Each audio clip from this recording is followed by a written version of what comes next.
Kalau Bu kalau Bu Dewi mengatakan nggak mungkin direndam tidak bisa keluar darah head, itu mungkin pada saat itu begitu. Nah, dalam perjalanan ketika saya usia SMA kira-kira SPG itu ternyata baru menemukan di SPG Muhammadiyah waktu pelajaran head itu di pondok juga ini menemukan di pondok sudah modern yaitu dengan cara tisu atau kapas. Hmm. Tapi itu tidak semua orang bisa. Kenapa? Terutama bagi yang masih perawan, sehingga belum mampu untuk mengetes dengan cara itu. Maka paling aman memang ternyata di pondok, di situ juga disebutkan dengan cara rendam. Sudah wajar itu. Jadi saya ada asing kalau ngomong seperti itu. Jadi bahkan istri saya dulu pertama awal-awal sempat seperti itu. Karena ternyata tapi tidak berhasil ya. Itu tak rendam, tak keluar, memang tidak berhasil.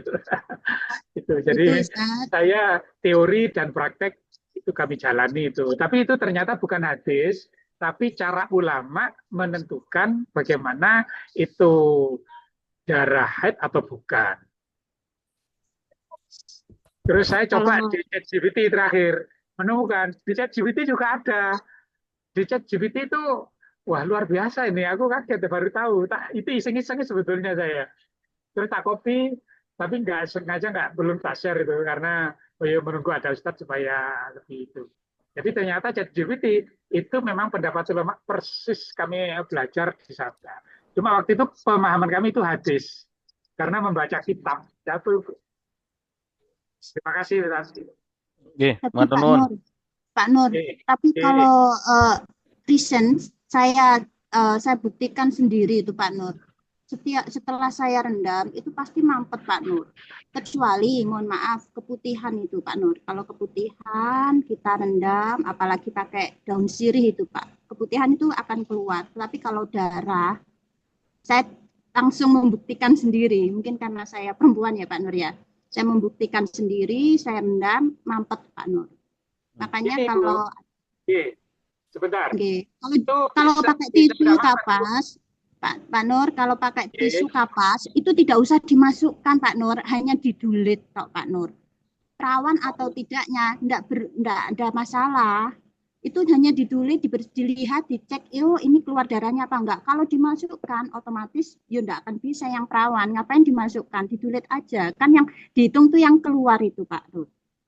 Nah, itu gini Bu, kalau masih normal, nggak keluar, Bu.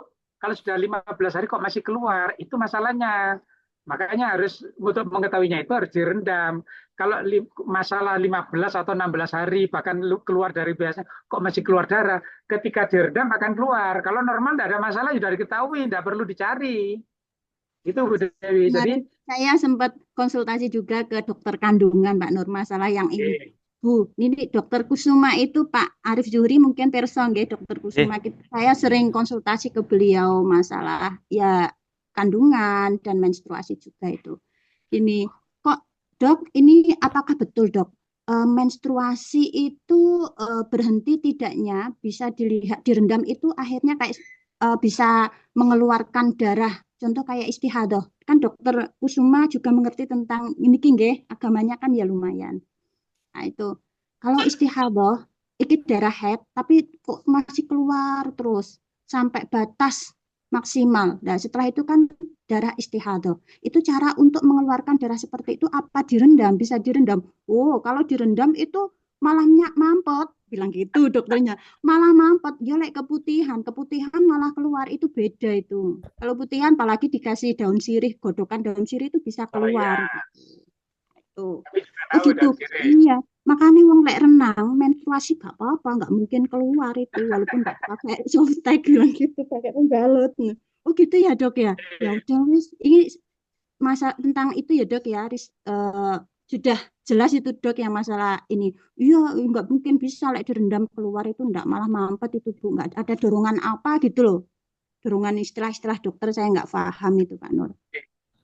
Nggih. Nah, Ya kemarin pas gini, di rumah sakit kita ketemu ya, pas ketemu nggih kami akhirnya juga mencari Bu ngobrol-ngobrol. ya. Tapi gini Bu ya, ya mohon maaf. Saya masih kecil memang, masih usia peralihan SD SMP, ngaji itu.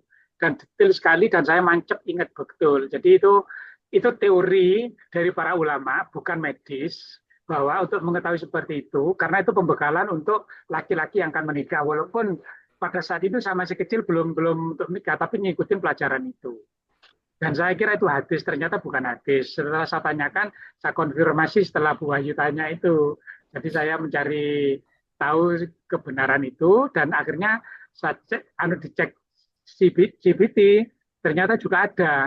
Ya, cara itu artinya cara yang dipakai oleh ulama pada saat itu untuk mengetahui kebenarannya. Saya sendiri ya Pak, tidak berhasil pada istri saya. Karena apa? Ya, memang istri saya tidak pada kondisi masalah, hanya normal-normal aja. Coba sih aku kepingin tahu untuk melihat darah haid itu. Memang waktu itu karena normal, oh ternyata kalau normal ya tidak bisa. Yang keluar terus di luar haid, ini bagaimana? Aku keluar terus. Maka untuk mengetahuinya pada saat itu dengan cara para ulama itu dengan cara itu direndam. Nah, kalau ada masalah direndam, insya Allah keluar. Yang tidak keluar itu kalau tidak masalah. Nah, Ini ini loh kan Pak Nur, itu untuk menekan. Yang untuk direndam itu menekan, memang pas waktu rendaman itu nggak keluar, tapi setelah itu baru keluar brol gitu Pak Nur. Itu cara untuk mengeluarkan darah, seperti halnya eh, keputihan itu tadi. Pada saat Pak. direndam nggak akan keluar, tapi setelah kita lepas rendaman itu akan keluar, terus kita rendam lagi. Nah, itu sisa-sisanya keluar di air. Tidak ada Nonton ya, Pak tekanan Nur? gitu. Ya, wallahualam. Terus terang saya sendiri tidak berhasil, tapi secara teori makanya saya berani mengatakan itu. Jadi bukan pribadi, bukan ngarang gitu loh. Jadi saya ngaji. Terus adapun keberhasilannya saya tidak berhasil karena memang tidak ada masalah itu. Jadi hanya mempraktekkan aja, tak suruh rendam, direndam, akhirnya ya berendam berdua. Aku kan Oke, kesimpulannya itu yang menarik, Ustaz. Berendam kalau di berdua. chatting memang ada cara. Berdua Enggak, ini Oke, Pak. kesimpulannya Ustaz, berendam berdua itu. iya. Oke, oke, Saya berarti paling itu suka berendam mungkin berdua. mungkin bagian dari cara pada masa itu Nah, untuk mengetahui. Saya juga baru tahu paling tidak kan ada informasi juga yang didapatkan. Oh, pada waktu itu mungkin salah satu caranya begitu. Tapi saya kok kepikiran, mungkin bisa jadi tidak harus orangnya saja yang direndam. Mungkin bisa jadi begitu. Mungkin bisa jadi sampelnya aja yang diambil. Apa mungkin juga bisa jadi begitu. Misalnya mengambil sampel, kemudian sampelnya ini yang dicocokkan ke air, misalnya begitu. Nanti adakah perubahan-perubahan tertentu, itu mungkin bisa dikembangkan juga gitu. Bisa jadi Ya, mungkin ya. ada perubahan tah warnanya, apa perubahan yang lain, sehingga bisa membedakan antara satu dengan yang lain. Kalaupun tidak orang yang Tanpa direndam. itu, Ya. sekarang ada tisu itu, Ustaz. Ada tisu atau kapas dulu. Oke. Zamannya para ulama itu belum ada. Oke. Jadi pakai Mm-mm. dengan tisu atau kapas.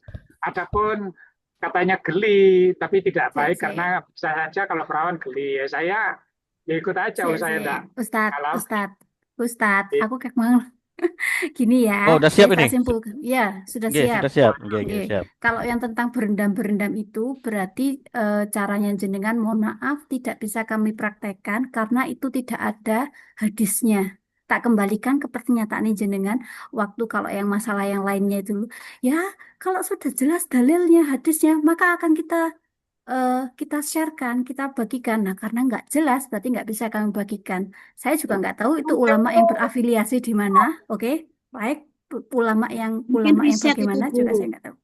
Kalau riset, Riset saya riset. dahulu eh, mungkin.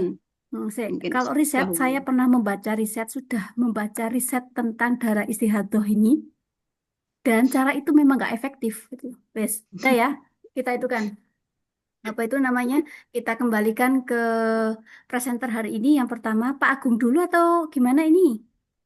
Dewi dhisik toh. Pak Agung Gureni kok tugasé. Oh, Pak Agung Buri, Pak. Sampai yang Oh, Pak terakhir. Agung, Oke, Pak tapi Pak Agung. Agung sedang itu ya. Pak Agung sedang perjalanan ya. Ya, apa Pak Agung Mungkin duluan? kalau memburu waktu nggak apa-apa. Perjalanan tadi saya dulu Nggih, ya, nggak saya apa-apa. mau dulu Alex di masjid. Ya, Oh ya presentasi sudah. dulu nggak apa-apa. Oke, saya share ya Pak Agung. Eh, Oke, saya share. Sebentar. Pak Agung, poligami. Oke. Iki rodok nganu iki. Harap sudah siap. sudah makan Bapak. dulu. Mm-mm. Yang laki-laki dan perempuan harap makan dulu dan minum dulu.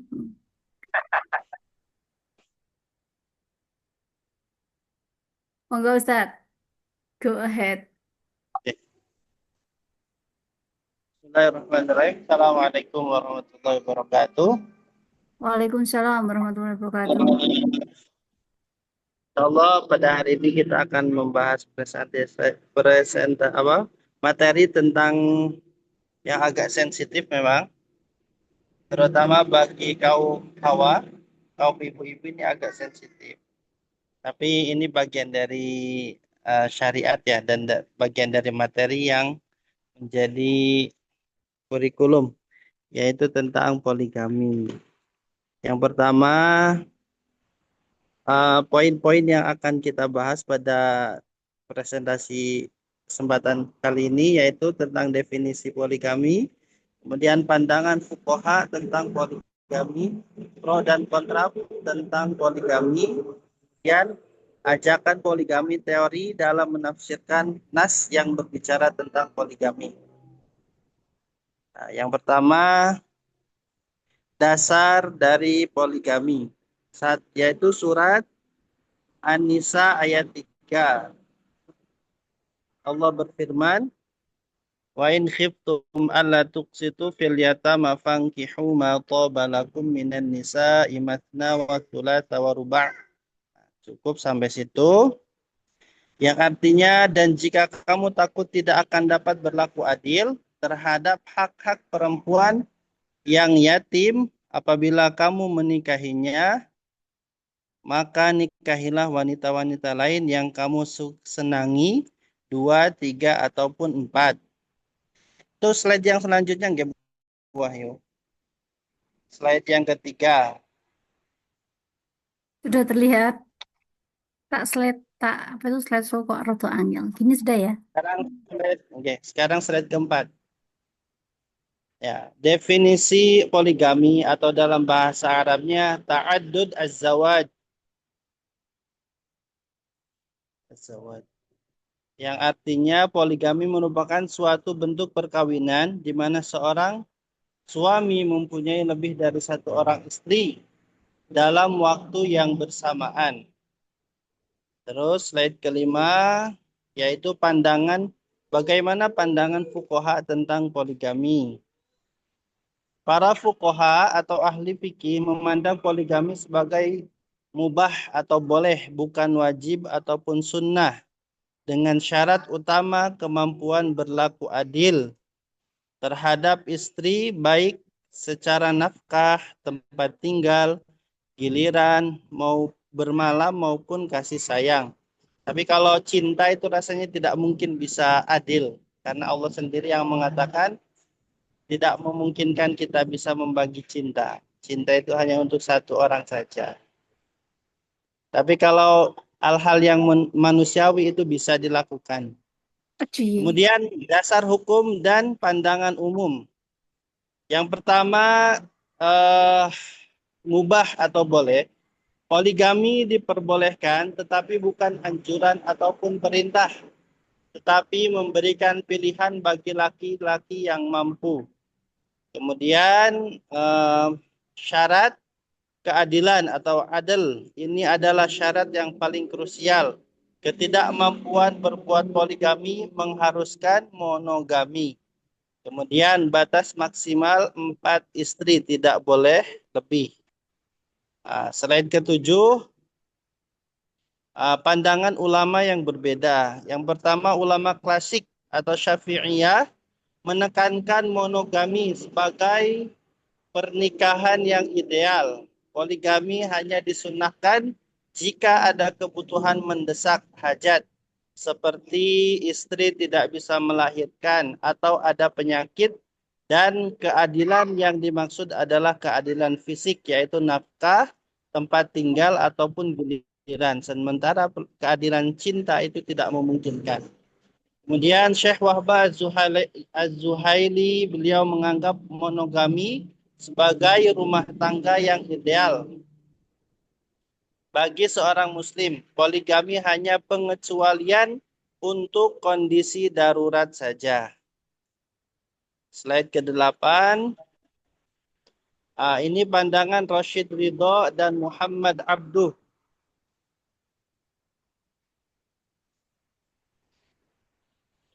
Rashid Ridho dan Muhammad Abduh menekankan bahwa poligami membawa lebih banyak resiko atau mudarat karena watak manusia yang cemburu. Mereka menafsirkan ayat poligami ini salah, dalam konteks keadilan, terutama bagi yatim piatu, dan menyatakan kebolehan poligami bergantung pada kemampuan berbuat adil secara menyeluruh, atau bahasa anunya komprehensif ya, Bu Wahyu. Ya, komprehensif, Pak. Sama udah siap-siap helm ya, Pak ya? Kemudian yang Hmm. pembahasan saya pro dan kontra tentang poligami. Sebetulnya ajakan poligami itu tadi ketinggalan materinya di sini. Ajakan poligami itu banyak disuarakan itu terutama oleh orang-orang Salafi ya,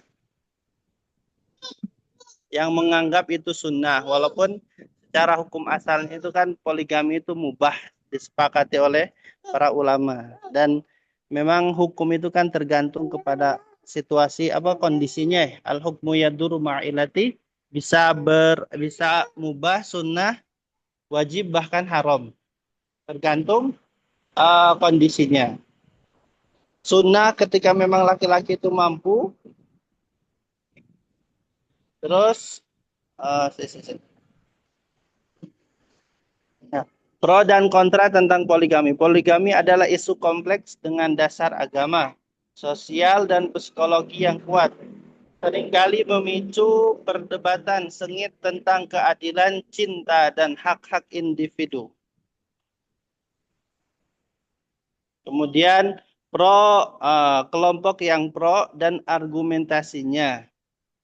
Yang pertama, menghindari zina atau perselingkuhan menjadi solusi bagi pria untuk menyalurkan kebutuhan seksual yang tidak terpenuhi tanpa harus berselingkuh. Kemudian, menolong janda dan anak yatim, memberikan perlindungan dan nafkah bagi janda dan anak-anak mereka. Dalam sebuah riwayat itu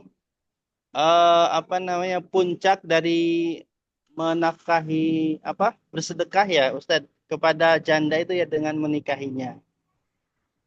Monggo Pak Nur Ali. Pak Nurali siap-siap Keturunan. gawe helm hari ini. Kemudian keturunan, memungkinkan memiliki anak jika istri pertama mandul atau tidak bisa memiliki keturunan. Kemudian masih ada argumentasi dari orang-orang kelompok yang pro, hikmah agama dan sosial, mempercepat hubungan keluarga, tujuan politik seperti pada pernikahan Nabi, atau pendidikan seperti perannya Ibunda Aisyah, kemudian keseimbangan populasi. Di beberapa konteks dianggap sebagai solusi ketika jumlah wanita lebih banyak daripada pria. Nah, kondisi sekarang mungkin memungkinkan ya. 1:50. Nah, itu gimana cara solusinya? Yang 4 masih mungkin, tapi 46-nya berat. Yang 46-nya itu Ustadz transgender. Nah, sekarang argumentasi dari kelompok yang kontra. Slide ke-12, Bu. Nah, itu. Yang pertama yaitu argumentasinya adalah ketidakadilan dan kecemburuan seringkali menciptakan kecemburuan, persaingan, dan konflik antar istri. Kemudian kekerasan dan dampak psikologis, potensi kekerasan dalam rumah tangga, KDRT, dan kekerasan psikis terhadap istri ataupun anak-anak. Kemudian dampak pada anak-anak berisiko kurang mendapat perhatian ayah, sumber daya, atau bahkan mengalami kekerasan dari kerabat besar. Kemudian yang kontra, objektifikasi perempuan dianggap mengobjektifikasi wanita dan tidak menjunjung kesetaraan gender. Sulit adil, sulit bagi suami untuk bersikap adil secara emosional dan finansial kepada semua istri dan anak-anaknya meskipun secara hukum diizinkan dengan syarat tertentu. Yang ke-15 yaitu penafsiran teks metode teori dalam menafsirkan ayat tentang poligami, penafsiran tekstual, literal dan klasik. Pendekatan ini berfokus pada makna harfiah, teks dan konteks sejarah pewahyuan, asbabun nuzul, kebolehan bersyarat. Mayoritas ulama klasik menafsirkan ayat tersebut sebagai kebolehan mubah dengan batas maksimal 4 istri, asalkan mampu berlaku adil secara material seperti nafkah dan giliran. Kemudian konteks anak yatim. Penafsiran ini menekankan konteks ayat yang turun terkait perlakuan terhadap perempuan yatim dan kekhawatiran wali untuk tidak berlaku adil terhadap hak-hak mereka. Poligami diajukan sebagai solusi untuk menikahi perempuan yatim tersebut dengan syarat keadilan. Kemudian syarat keadilan di sini diartikan sebagai kemampuan fisik dan material, bukan keadilan emosional, karena keadilan emosional dianggap mustahil dicapai berdasarkan surat An-Nisa 129. Slide ke-15, penafsiran kontekstual dan kontemporer. Pendekatan ini menggunakan analisis konteks sosial, tujuan hukum Islam, maqasid syariah, dan pendekatan hermeneutika untuk menafsirkan kembali makna ayat ya agar relevan dengan zaman modern. Kemudian monogami sebagai anjuran ideal. Beberapa penafsir kontemporer seperti Muhammad Abduh, Rashid Ridho, dan ulama reformis muslimah, contohnya Siti Musdah Mulia, berpendapat bahwa ayat poligami sebenarnya lebih menganjurkan monogami. Mereka menekankan frasa kemudian, jika kamu takut tidak akan dapat berlaku adil, maka kawinilah seorang saja. Sebagai penegasan bahwa monogami adalah pilihan yang lebih utama dan lebih dekat kepada ketidakberbuatan aniaya. Poligami dalam kondisi darurat atau darurah.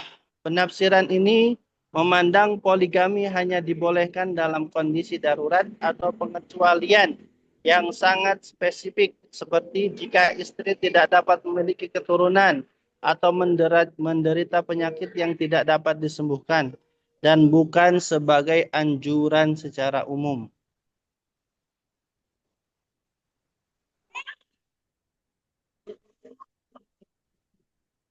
Kemudian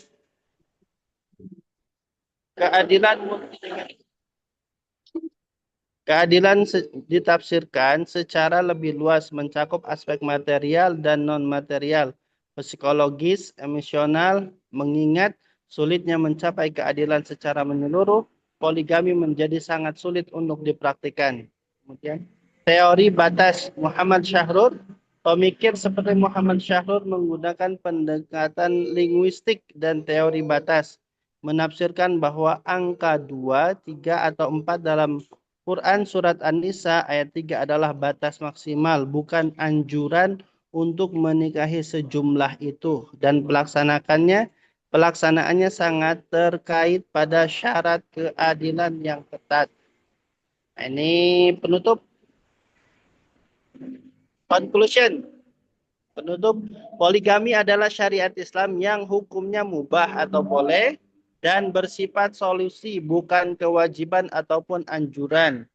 Poligami telah ada sejak masa pra-Islam. Islam datang untuk membatasi maksimal 4 istri. Surat An-Nisa ayat 3 pada dasarnya memperlihatkan kepada manusia bagaimana Islam memposisikan dan menghormati anak-anak yatim. Umat manusia, terutama umat Islam, diperintahkan oleh Allah untuk berbuat adil, baik pada diri sendiri maupun kepada orang lain. Sudah cukup. Jadi intinya itu sudah habis. Kalau ada Terima pertanyaan. Terima kasih Ustadz Muhammad Rayagung. Kalau membahas poligami aja ya PPT-nya bagus. Lek bahas sing liyane po aduh.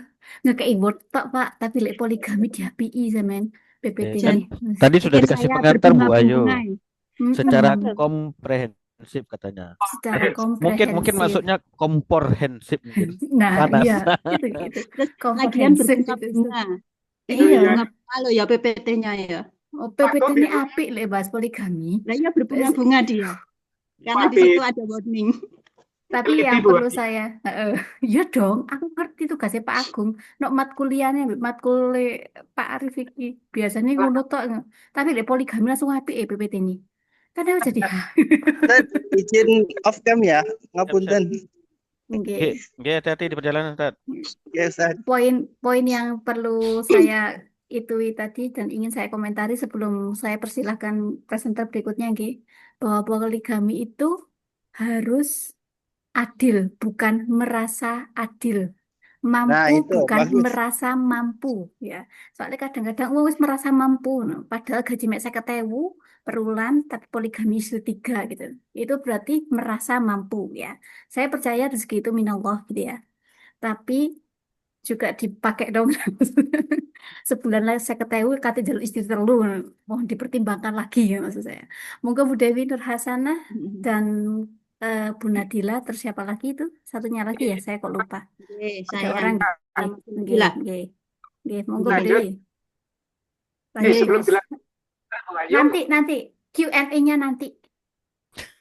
Enggak suwe-suwe. Monggo. Oke. Ayo, Bu Dewi, monggo. Nggih, izin share screen dulu nggih.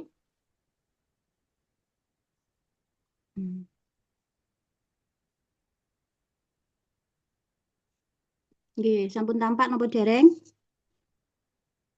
Sudah tampak hilalnya, Bu. Oke. Oh, hilal ya. Oke. Nggih. Bismillahirrahmanirrahim. Assalamualaikum warahmatullahi wabarakatuh. Alhamdulillah wassalatu wassalamu ala rasulillah amma ba'du. Terima kasih waktu yang diberikan. Ini mohon izin untuk menyampaikan materi tentang kepemimpinan suami dalam rumah tangga atau yang sering dikenal dengan istilah kiwamah serta hubungannya dengan kewajiban nafkah. Ini sebelum masuk ke pembahasan, kita bahas dulu apa yang dimaksud dengan kiwamah. Kiwamah adalah konsep dasar dalam fikih keluarga Islam yang mengatur struktur dan peran suami istri berdasarkan tanggung jawab bukan superioritas. Kepemimpinan suami menekankan aspek tanggung jawab, perlindungan dan pengelolaan urusan rumah tangga untuk menjaga stabilitas keluarga, di mana kiwamah terkait erat dengan kewajiban nafkah, yaitu suami menjadi pemimpin karena tanggung jawab finansial yang dipikulnya. Ini namun seringkali istilah pemimpin ini disalahpahami, nggih, di mana dalam Islam itu kiwamah bukan berarti suami lebih tinggi derajatnya, tapi lebih ke posisi tanggung jawab, yaitu suami memegang peran untuk mengatur, melindungi, lalu memastikan kebutuhan keluarganya terpenuhi. Kemudian kita masuk pada dasar tentang kepemimpinan suami dalam rumah tangga. Ini disebutkan dalam Al-Quran, surat An-Nisa ayat 34. A'udzubillahi minasyaitonir rajim. Bismillahirrahmanirrahim. Ar-rijalu qawwamuna 'alan nisa'i bima faddalallahu ba'dahum 'ala ba'di wa bima anfaqu min amwalihim, dan seterusnya. Para laki-laki adalah pemimpin bagi perempuan karena Allah telah melebihkan sebagian mereka atas sebagian yang lain, dan karena mereka telah menafkahkan sebagian dari harta mereka. Ini Quran surat Nisa ayat 34. Nah, ini ayat ini bisa menjadikan rujukan, nggih, tentang kepemimpinan suami. Ini hubungan suami istri, tanggung jawab, nafkah dalam keluarga. Kita langsung masuk pada penafsiran klasik. Makna kiwamah dalam penafsiran klasik. Yang pertama, kiwamah sebagai bentuk kepemimpinan suami. Ini para mufasir besar seperti At-Tabari, Ibnu Katsir, dan Al-Qurtubi menafsirkan bahwa kiwamah sebagai bentuk kepemimpinan suami yang berkaitan erat dengan pengaturan rumah tangga secara keseluruhan. Dalam pandangan mereka, suami berperan sebagai pengelola utama kehidupan keluarga, baik dalam aspek administratif, terus pengambilan keputusan, maupun pemenuhan kebutuhan dasar dalam rumah tangga. Lalu kiwamah sebagai tanggung jawab perlindungan. Selain itu, para ulama tafsir klasik juga menekankan bahwa kiwamah mencakup kewajiban suami untuk memberikan perlindungan kepada istri dan anak-anaknya. Perlindungan yang dimaksud bukan hanya bersifat fisik, tetapi juga moral, psikologis, sosial. Nah, suami juga berkewajiban mengarahkan keluarganya kepada kebaikan, menjaga mereka dari bahaya, memberikan rasa aman di dalam kehidupan rumah tangga. Nah, ini tugas ini juga dipandang sebagai perwujudan dari amanah yang Allah bebankan kepada suami, bukan sebagai bentuk kekuasaan absolut yang dapat digunakan secara semena-mena. Lalu kiwamah dan kewajiban suami dalam pemenuhan kebutuhan keluarga. Nah, sebagai tanggung jawab untuk mengelola kebutuhan keluarga seperti nafkah, tempat tinggal, pakaian, dan hal-hal lain yang diperlukan untuk menjamin kemaslahatan rumah tangga. Dalam perspektif ini, suami harus mampu menyediakan kebutuhan material dan mengatur kehidupan ekonomi keluarga sehingga istri dan anak-anak dapat hidup layak dan terhormat. Nah, penafsiran ini juga menegaskan bahwa kepemimpinan suami tidak layak dipisahkan dari tanggung jawab finansial, karena kiwamah erat kaitannya dengan kemampuan menanggung beban kehidupan rumah tangga. Yang terakhir yaitu kiwamah sebagai amanah, bukan kekuasaan mutlak. Oleh karena itu, bahwa kiwamah itu tidak boleh dipahami sebagai bentuk dominasi atau bentuk dominasi suami atau otoritari pokoknya dominasi lah suami terhadap istri. Sebaliknya kiwamah adalah amanah besar yang harus dijalankan dengan adil, bijaksana, dan penuh tanggung jawab. Nah, suami juga tidak memiliki hak untuk memperlakukan istrinya secara dolim atau merendahkannya. Karena konsep kepemimpinan dalam Islam berasaskan prinsip kasih sayang, keadilan, tanggung jawab moral. Nah, dengan demikian, penafsiran klasik memberikan gambaran yang jelas bahwa kiwamah adalah sistem kepemimpinan yang berorientasi pada kemaslahatan keluarga, bukan pada kekuasaan mutlak atau kelebihan personal suami atau istri. Lalu lanjut pada penafsiran kontekstual. Ini poin pertama adalah kiwamah itu sebagai tanggung jawab, bukan hak istimewa. Para ulama kontemporer seperti Quraisy Shihab ini menegaskan bahwa kiwamah tidak dapat dipahami sebagai hak istimewa yang diberikan kepada suami secara otomatis hanya karena ia laki-laki. Konsep kiwamah dalam perspektif ini lebih menonjolkan sisi beban dan tanggung jawab yang harus dipikul suami dalam menjaga, membimbing, dan mengelola kehidupan keluarga. Artinya, kepemimpinan bukanlah hak istimewa yang boleh digunakan untuk memaksakan kehendak, melainkan amanah berat yang harus dijalankan dengan kesungguhan, keadilan, dan komitmen moral. Lalu dasar kiwamah adalah nafkah dan tanggung jawab, bukan jenis kelamin. Ini bahwa landasan utama kiwamah bukanlah jenis kelamin, melainkan tanggung jawab finansial dan fungsional yang dibebankan syariat kepada suami. Ini bahwa ini menunjukkan kewajiban memberi nafkah adalah faktor utama yang melandasi kepemimpinan suami. Dengan demikian kiwamah tidak melekat pada laki-laki secara kodrati, melainkan pada siapa yang memikul tanggung jawab ekonomi dan pengelolaan rumah tangga. Lalu gugurnya kiwamah ketika suami mengabaikan kewajibannya. Ini kiwamah memiliki syarat-syarat tertentu yang harus dipenuhi. Jika suami tidak menjalankan kewajiban inti seperti memberi nafkah, melindungi, atau memimpin dengan adil, maka fungsi kiwamah dapat gugur atau berpindah. Ini banyak juga literatur fikih, suami yang tidak menafkahi istrinya dianggap telah kehilangan salah satu pijakan utama kepemimpinannya, sehingga istri dapat menuntut haknya atau bahkan meminta pembatalan pernikahan atau fasakh. Nah, ini perspektif ini menunjukkan bahwa kiwamah tidak bersifat mutlak atau absolut, tetapi bersifat kondisional. Ini tergantung kondisi dan harus dibuktikan melalui pelaksanaan tanggung jawab.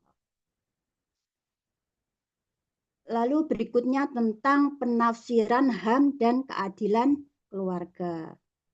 Kiwamah sebagai struktur peran bukan superioritas pribadi. Dalam pendekatan modern yang berorientasi pada prinsip-prinsip hak asasi manusia, kiwamah dipahami sebagai konsep struktural, bukan personal. Artinya kiwamah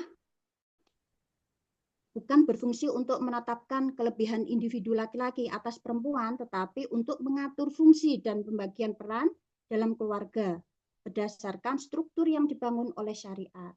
Konsep ini melihat kiwamah sebagai mekanisme pengelolaan keluarga yang terorganisir, di mana suami memegang peran tertentu dalam struktur tersebut bukan karena ia superior, tetapi karena ia memikul tanggung jawab yang ditetapkan oleh syariat. Lalu suami sebagai pemegang fungsi, bukan pihak yang lebih tinggi. Kepemimpinan suami ini dalam rumah tangga ini dipahami sebagai salah satu fungsi, sama seperti istri juga memiliki fungsi-fungsi penting dalam keluarga ini. Suami juga menjalankan tugas kepemimpinan karena tanggung jawab eksternal seperti nafkah, perlindungan. Kalau istri memiliki peran yang sama penting juga dalam memastikan keberlangsungan dan keharmonisan keluarga. Ya koyo perempuan itu ya kalau suami pulang kerja ya kalau bisa disambut dengan senyum yang lebar, dengan pakaian baju yang bagus, jangan compang-camping, bermake up, pakai pokoknya dengan sambutan yang sangat mesra itu. Nah, itu tugas istri. Kalau seandainya suami sudah nafkah, perlindungan terpenuhi. Lalu hak partisipasi, oh ya ayang sayang, wah itu ya. Ayang gitu ya. Lalu hak partisipasi dan musyawarah bagi istri ini bahwa istri juga tetap hak kan partisipasi dan musyawarah bagi istri ini. Ini bahwa istri ini juga tetap memiliki hak untuk berpartisipasi contoh dalam pengambilan keputusan keluarga. Nah, ini seperti kan musyawarah ini juga penting karena dalam Islam juga berlaku berbagai bentuk hubungan sosial termasuk hubungan suami istri. Nah, ini karena itu kepemimpinan suami tidak menyediakan hak istri untuk memberikan pendapat, terlibat dalam perencanaan kehidupan keluarga dan mendapatkan perlindungan yang layak. Nah, penafsiran ini menekankan bahwa kiwamah bukan konsep yang menutup ruang dialog, tetapi justru menuntut komunikasi, saling menghormati dan kerja sama. Kemudian kaitannya kepemimpinan suami dalam rumah tangga dengan nafkah. Yang pertama, di mana nafkah adalah dasar legal kiwamah. Ini para ulama juga menegaskan bahwa kewajiban memberi nafkah merupakan dasar legal yang menjadikan suami berhak memegang kepemimpinan dalam rumah tangga. Tanpa pelaksanaan kewajiban ini, kiwamah tidak dapat berdiri secara sempurna. Hal ini sejalan dengan penegaskan Al-Quran surat An-Nisa yang tadi ayat 34 bahwa salah satu utama kiwamah adalah karena suami menafkahkan sebagian dari harta mereka. Apabila suami tidak mampu atau enggan menunaikan kewajiban nafkah, banyak ulama berpendapat bahwa kepemimpinannya menjadi cacat, bahkan dapat gugur secara hukum. Dalam kondisi tersebut, suami tidak lagi memenuhi syarat utama yang menjadi landasan kiwamah, sehingga ia tidak bisa menuntut ketaatan dengan dalih kepemimpinan. Sebab kepemimpinan tanpa tanggung jawab dianggap bertentangan dengan prinsip keadilan dalam syariat. Lalu yang kedua, nafkah sebagai wujud tanggung jawab moral dan syariat. Ini nafkah juga diwajibkan kepada suami bukanlah bentuk dominasi atau superioritas, melainkan wujud tanggung jawab moral dan syariat yang harus dipenuhi dalam membangun rumah tangga. Kewajiban ini juga menegaskan bahwa suami memiliki peran aktif dalam memastikan kesejahteraan keluarga. Dengan memikul tanggung jawab nafkah, suami menunjukkan kesungguhan dalam menjalankan amanah kepemimpinan yang diberikan oleh syariat, bukan sebagai bentuk kekuasaan, tetapi sebagai pelayanan dan pengabdian kepada keluarga. Lalu yang terakhir, relasi kiwamah dan nafkah bersifat timbal balik. Nah, ini karena keduanya saling melengkapi dalam membangun struktur rumah tangga yang seimbang menurut syariah. Ini kiwamah diberikan kepada suami bukan sebagai hak istimewa, tetapi sebagai konsekuensi dari tanggung jawab nafkah yang diemban. Lalu di sisi lain, ketika syariat menempatkan kewajiban finansial kepada suami, istri dibebaskan dari beban tersebut sehingga dapat memberikan kontribusi dalam aspek-aspek domestik atau pengelolaan rumah tangga sesuai dengan kesepakatan yang telah dibangun bersama. Sesuai kesepakatan. Pembebasan ini bukanlah bentuk keterbatasan, tetapi perlindungan yang memberikan ruang. Pembebasan ini bukanlah keterbatasan, tetapi perlindungan yang memberikan ruang bagi istri untuk fokus pada fungsi-fungsi lain dalam keluarga tanpa menanggung kewajiban finansial yang berat. Lalu kesimpulan, nah ini di Quran Surat An-Nisa ayat 34 ini menjadi dasar utama konsep kiwamah dalam keluarga. Ini kiwamah dipahami ulama sebagai tanggung jawab, bukan dominasi suami. Nafkah adalah dasar utama kiwamah. Tanpa nafkah, kepemimpinan suami melemah. Pemahaman kiwamah yang benar menjaga keadilan dan keharmonisan keluarga. Terima kasih, semoga bermanfaat. Kurang lebihnya mohon maaf. Mungkin untuk presentasi selanjutnya bisa langsung biar untuk mempersingkat waktu nggih Bu Wahyu nggih. Nggih, Bu, monggo. Ini ada berapa orang sih yang mau presentasi di kelompok ini? 3 Bu. Oh, tak pikir jadi satu. Oke, monggo Bu Nadila langsung next. Dua kayaknya, masa Oh, 3? 2 ya. Oke, 2. So, Oke, wes. Iya, 2 ya. Bu Dewi belum Monggo. bisa ya? Sudah Ya. Ustaz. Sudah. Nah, Bu, ya. Monggo Bu Nadila. Iya, sebentar. Oke. Assalamualaikum warahmatullahi wabarakatuh. Salam. Waalaikumsalam warahmatullahi wabarakatuh. Langsung saja, nggih. Ini melanjutkan dari materinya Bu Dewi tentang nusyuz, membangun harmoni dan keadilan dalam rumah tangga Islami. Yang pertama adalah pengertian nusyuz. Secara etimologi, nusyuz berasal dari kata bahasa Arab nasyaza yansyuzu nusyuzan yang berarti tinggi atau timbul ke permukaan.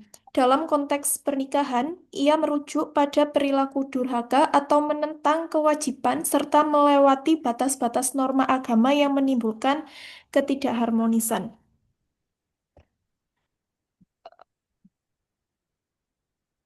Oke, jadi nusus itu bukan hanya sekedar soal marah atau berbeda pendapat, tapi soal pelanggaran tanggung jawab dalam rumah tangga. Kemudian dasar hukum nusus istri, yaitu ada di Quran Surat An-Nisa ayat 34. Ayat ini menjelaskan bahwa suami adalah pemimpin dalam rumah tangga karena memiliki tanggung jawab nafkah dan perlindungan. Jika istri dikhawatirkan melakukan nusyuz maka Islam memberikan tahap penyelesaian, yaitu yang pertama dinasehati dengan baik, yang kedua pisah ranjang sebagai bentuk peringatan emosional, dan yang ketiga pukulan ringan yang tidak menyakiti, bukan kekerasan, dan ini adalah opsi yang terakhir. Jadi tujuan dari tahapan ini tuh bukan untuk menghukum, tapi mengembalikan keharmonisan rumah tangga. Ini pandangan fuqaha tentang nusyuz. Menurut madhab Hanafi, fokus pada tindakan keluar rumah tanpa izin suami atau alasan syar'i. Jika istri menolak hubungan intim tapi istri tetap berada di dalam rumah, itu belum dianggap nusyuz dan yang menggugurkan hak nafkah. Kemudian menurut madhab Maliki, nusyuz menekankan pada aspek permusuhan atau saling menganiaya. Nusyuz tidak terbatas pada istri saja. Penyelesaiannya diutamakan melalui mediasi dan pemulihan harmoni. Kemudian menurut madhab Syafi'i, memandang nusyuz sebagai tindakan keluar dari ketaatan, termasuk menolak hubungan intim, itu sudah termasuk nusyuz menurut Imam Syafi'i. Kemudian, suami memiliki fleksibilitas dalam memiliki sanksi, yaitu bisa nasihat atau pisah ranjang. Kemudian, menurut madhab Hambali, menekankan pada ketidaksenangan atau kebencian yang merusak hubungan. Berlaku dua arah. Fokus utamanya adalah pada islah atau perdamaian dan penggunaan hakam atau mediator untuk penyelesaian masalahnya. Kemudian, ini kepemimpinan dan nusyuz. Dinamika kiwamah. Nah, tadi sudah dijelaskan oleh Bu Dewi, konsep kiwamah atau kepemimpinan itu menetapkan suami sebagai pelindung atau penanggung jawab nafkah. Istri wajib taat dalam batas yang ma'ruf. Pelanggaran termasuk ketaatan ketaatan ini memicu nusus istri. Namun, kegagalan suami menjalankan kiwamah secara adil juga dapat memicu pembangkangan. Ini ada beberapa hal yang memicu nusus, yaitu seringkali eh bentar.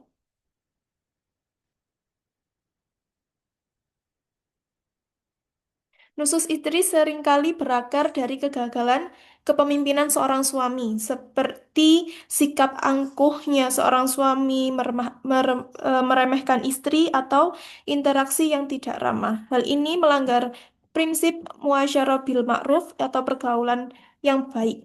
Ketidakharmonisan timbal balik ini membutuhkan solusi berbasis komunikasi efektif dan mediasi.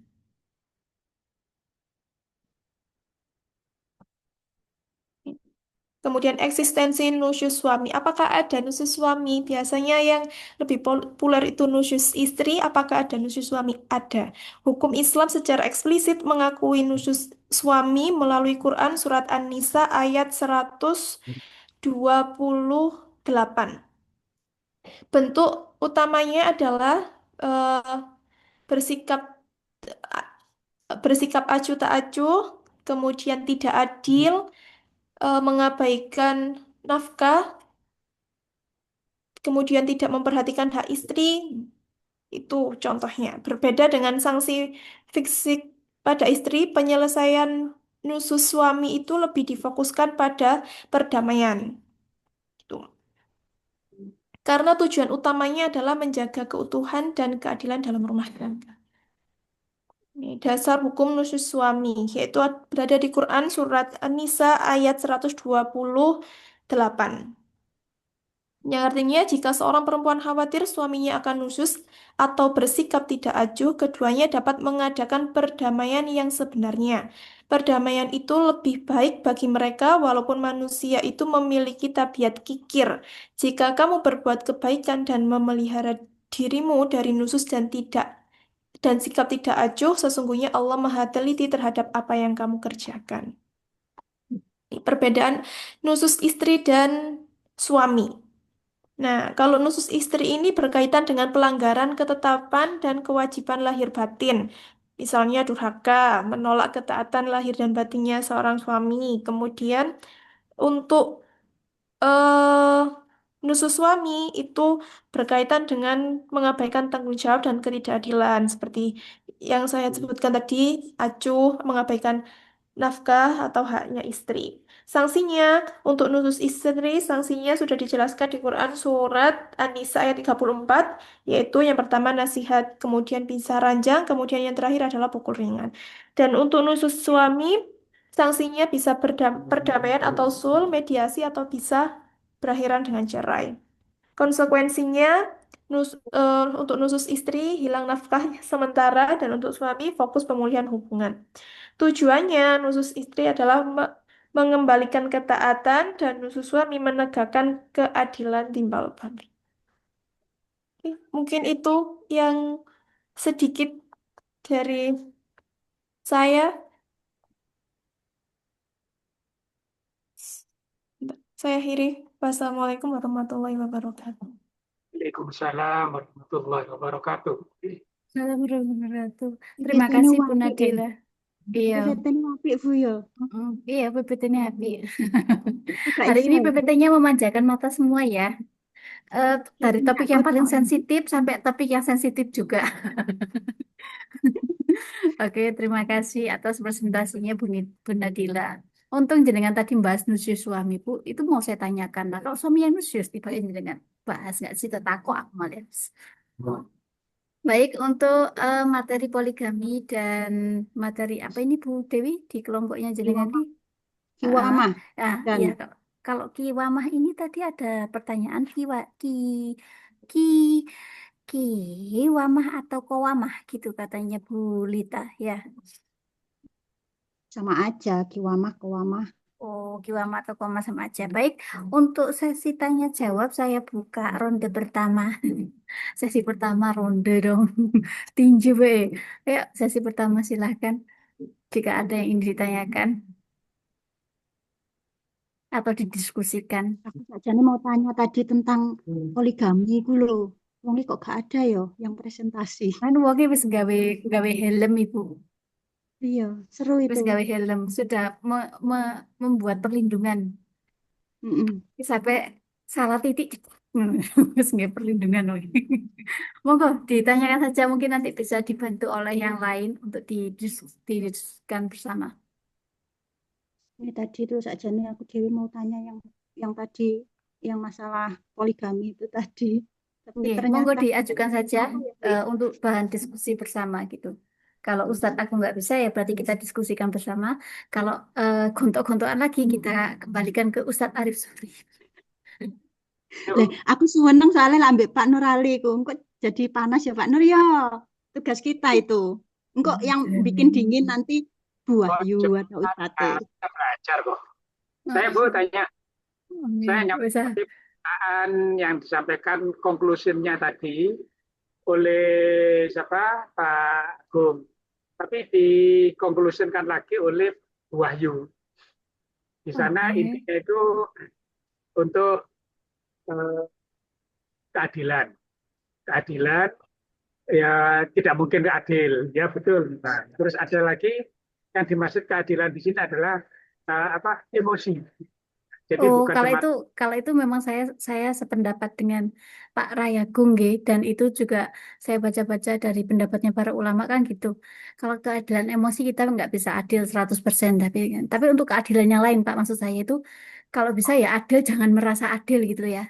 Atau mampu bukan merasa mampu. Soalnya realita di lapangan itu ya Pak, bukan adil dan mampunya tapi merasani loh Pak. Nah, sing rada angel ya. keadilan itu ada di emosi. Kalau keadilan secara finansial, ya mungkin ya kurang aja, tidak akan ketemu itu nanti. Tapi emosi di sini yang seperti dianukan Ustaz Agung tadi. Jadi intinya itu. Oke. Jadi saya hanya menambahkan, kalau menurut Bu Bayu tadi tidak menyebutkan, tapi bermaksud itu ya sudah, tidak perlu diperpanjang. Tapi intinya, meskipun poligami itu boleh, ke Muhammadiyah sangat sangat sangat apa ya hampir tidak ada ya. Dan kemarin dalam KTU namanya kami juga membahas tentang apa namanya ya termasuk poligami dan haramnya. Kan Ustadz Zuri pernah menyampaikan kalau Muhammadiyah itu haram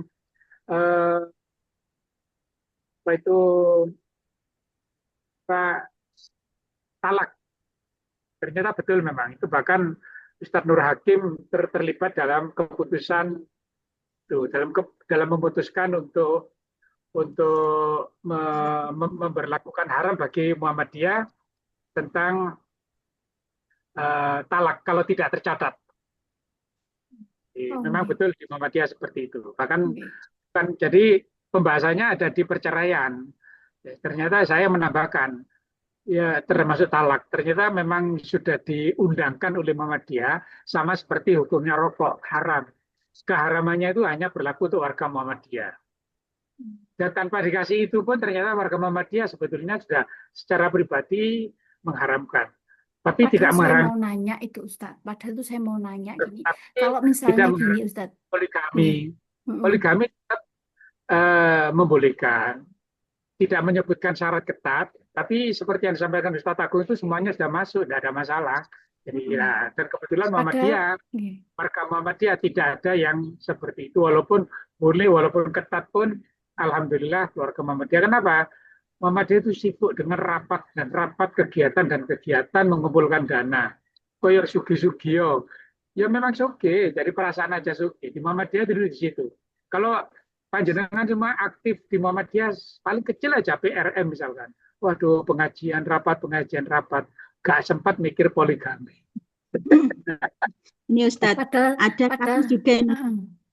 Padahal saya mau nanya ini Ustadz, gini, kalau di Muhammadiyah diharamkan, kalau misalnya di Muhammadiyah tidak diharamkan, ini yang laki-laki kayak Ustadz Arzuri, Ustadz Nurali, Pak Zardan, Pak Agung, Pak Faisal, katanya poligami ya? Ya apa? Gini Bu Ayu, Bapak Ibu ini. Pernah juga ini ada kasus di kampus kita Muhammadiyah ini juga ada seorang karyawan atau dosen ini pernah ya mempoligami. Ini awalnya secara diam-diam. Terus akhirnya juga ketahuan. Nah, di situ dari pihak kampus, nah ini pasti ada tindakan khusus ini. Salah satunya ini karena teman saya yang perempuan ini. Salah satunya dikeluarkan, Bu. Nah, ini dikeluarkan, terus yang perempuannya itu, yang istrinya, maksudnya istri yang pertamanya itu, akhirnya menjadi karyawan, dijadikan karyawan. Beliau juga aktif di Aisyah. Ini di salah satu bentuk apa ya? Ya, pendukungan tentang non poligami. Tidak boleh poligami. Ya. Kita tidak ada ya. Di Muhammadiyah tidak melarang poligami, walaupun syaratnya ketat itu tidak. Kenapa? Kalau tidak seperti kejadiannya menghindari kejadiannya Ridwan Kamil, ngapunten saya menyebut karena sudah tersebar ke umum ya. Ridwan Kamil itu ternyata nikah siri. Ternyata nikah siri dalam Muhammadiyah haram hukumnya, tidak boleh.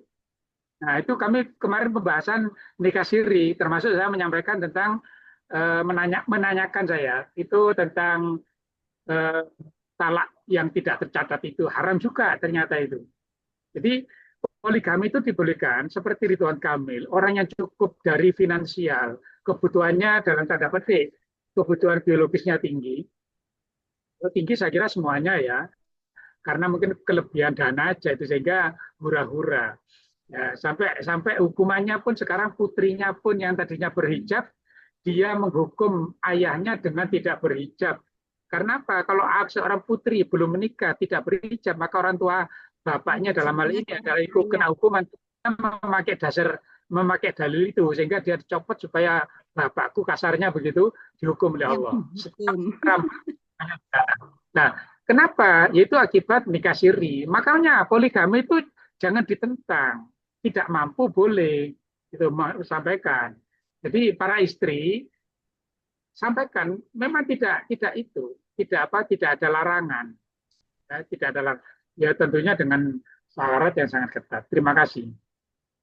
Nanti Ustadz ini, kalau di Muhammadiyah sudah ada fatwa dilarang poligami. Terus yang kedua dilarang merokok. Tetapi kenyataannya juga di Muhammadiyah, petinggi-petinggi kita Muhammadiyah juga gini, berkebul-kebul gini Ustadz. Nah, itu gimana itu?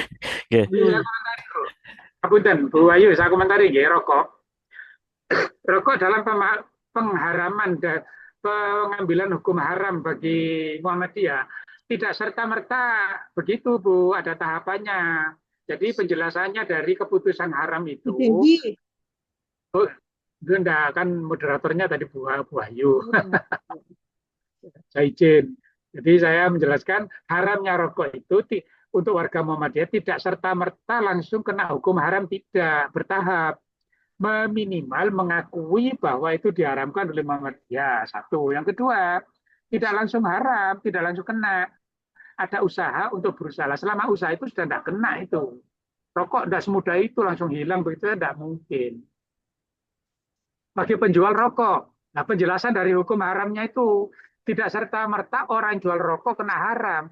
Tapi akui dulu bahwa menjual itu bagian dari haram. Nah, itu sudah tidak haram kalau begitu. Pelan-pelan, syukur-syukur bisa cepat tidak menjual rokok. Begitu. Jadi tidak bisa, kepul-kepul. Makanya guyonannya Pak Malik Fajar, wah aku tak pindah ke NU saja.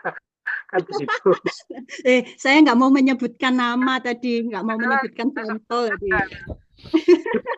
Itu mertuanya Bu Amarif, itu rokok ngepes tuh PCM kami Gedung Kandang. Api kegiatan Muhammadiyah jangan diragukan kemuhammadiyahnya. Dia mengakui haram tapi belum mampu untuk tidak merokok. Dari kecil sudah merokok. Itu statementnya jenengan loh Bu, Ustadz, pernah jenengan berstatement gini.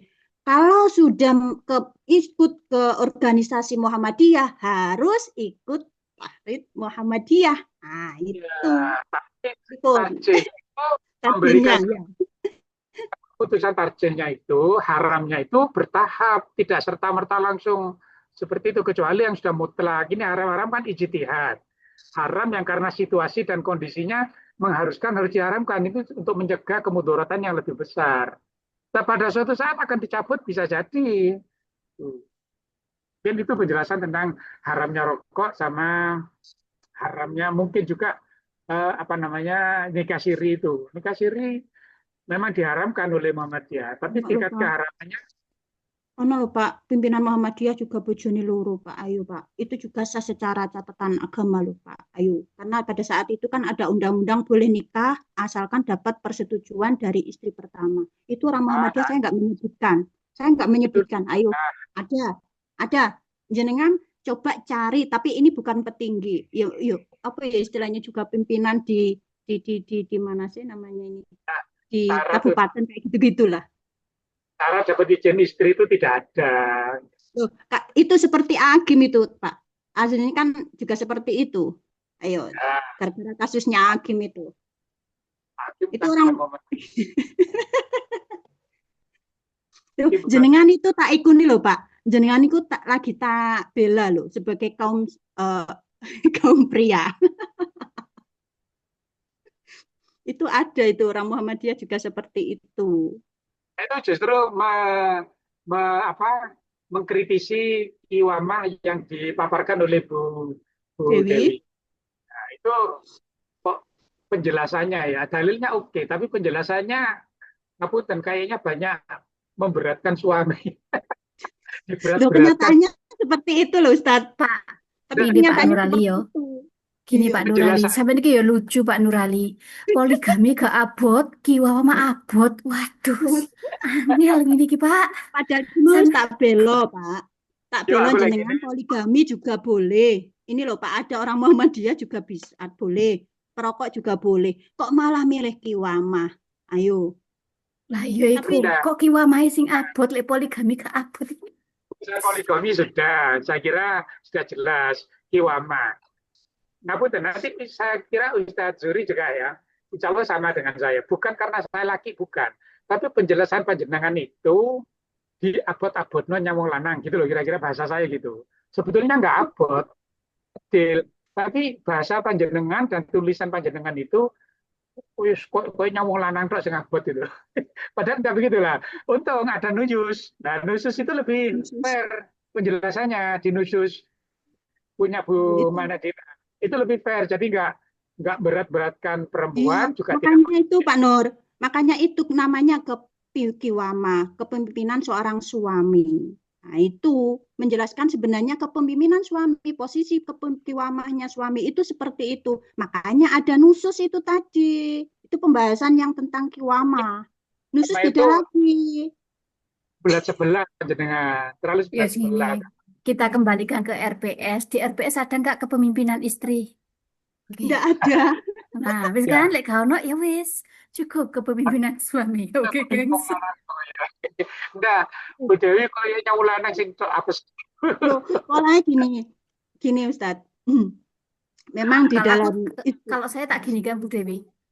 Kok wong lanang tuh ae kenapa kok poligami tuh kok nggak poliandri? Ngono. Ngono ta. Kudu ono plus Itu loh minus. jenengan ini dari para ulama klasik, modern juga berpendapat seperti itu. Di dalam Al-Quran juga dalilnya sudah jelas bahwa kiwamahnya itu seorang suami, ya seperti itu tadi. Jenengan mau komplain, monggo ke ulama klasik. Saya membacakan saja, Ustadz. Tapi penjelasan itu kan bisa, penjelasan itu beloknya kakean, nyeklek medok belok ingin lho. Kon bisa Oleh dari poligami kayak diklek ya, Pak. Wah. Lo enggak, Bu Dewi itu terlalu berat sebelah, ya belok oke, saya menerima beloknya, tapi terlalu nikung gitu loh, jadi boleh benerin di yang lain. Loh, Pak, itu sudah diimbangi sama poligami. Kalau Bu Dewinya itu Ustadz, terlalu ngene, suka poligaminya lurus terlalu saya. ngene. Enggak, saya itu suka lurus, Pak. Berbelok itu ada pada saatnya pasti ada. Contoh kayak suami sakit, nah, cacat tidak memungkinkan untuk memberikan nafkah. Nah, itu bisa dikomunikasikan dengan istri, dimusyawarahkan juga dengan istri. Nah, itu tadi sudah saya jelaskan. Itu tergantung dari kesepakatan musyawarah suami istri. Hubungan rumah tangga itu kalau tidak kita diskusikan dulu, pasti akan berantakan. Moro-moro selanang yang dominan pengen, yang perempuan juga pengen dominan, ya nggak mungkin Pak. Ya makanya itu tadi semua tergantung, kan fleksibel tadi itu Pak. Saya jelaskan. Saya tadi jelaskan juga ada fleksibel, tergantung kondisinya itu Pak tadi itu. Ya kan? Tadi saya jelaskan sudah. Lihat kondisi seorang suami.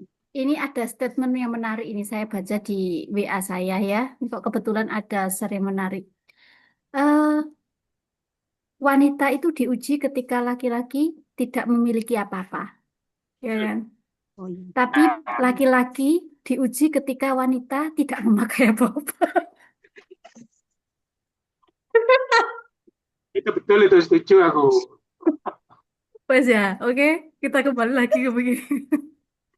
Kumat naik iki mau Pak Nuralis saiki ana buah. So, yang khusus, oke, sip. Itu adil itu, cocok cara penjelasannya. Dia langsung belok ke Nusius. Padahal Oke. Gini, mungkin Ustadz, kalau untuk yang poligami itu di hukum supaya tercatat di negara itu memang harus ada persetujuan istri ya, Ustadz Arif ya. Nah, saya pengen tanya ini Ustadz Kenjenengan, kira-kira kalau berdasarkan statistik ya, orang-orang di Indonesia yang memilih poligami, apakah sebagian besar dari mereka atau berapa persen dari mereka mendaftarkannya ke institusi negara, Ustadz? Ketercatat gitu atau enggak gitu, Ustadz? Soalnya kok kayaknya Jarang, Bu, saya itu. juga belum pernah menyelidiki sih, Ustadz.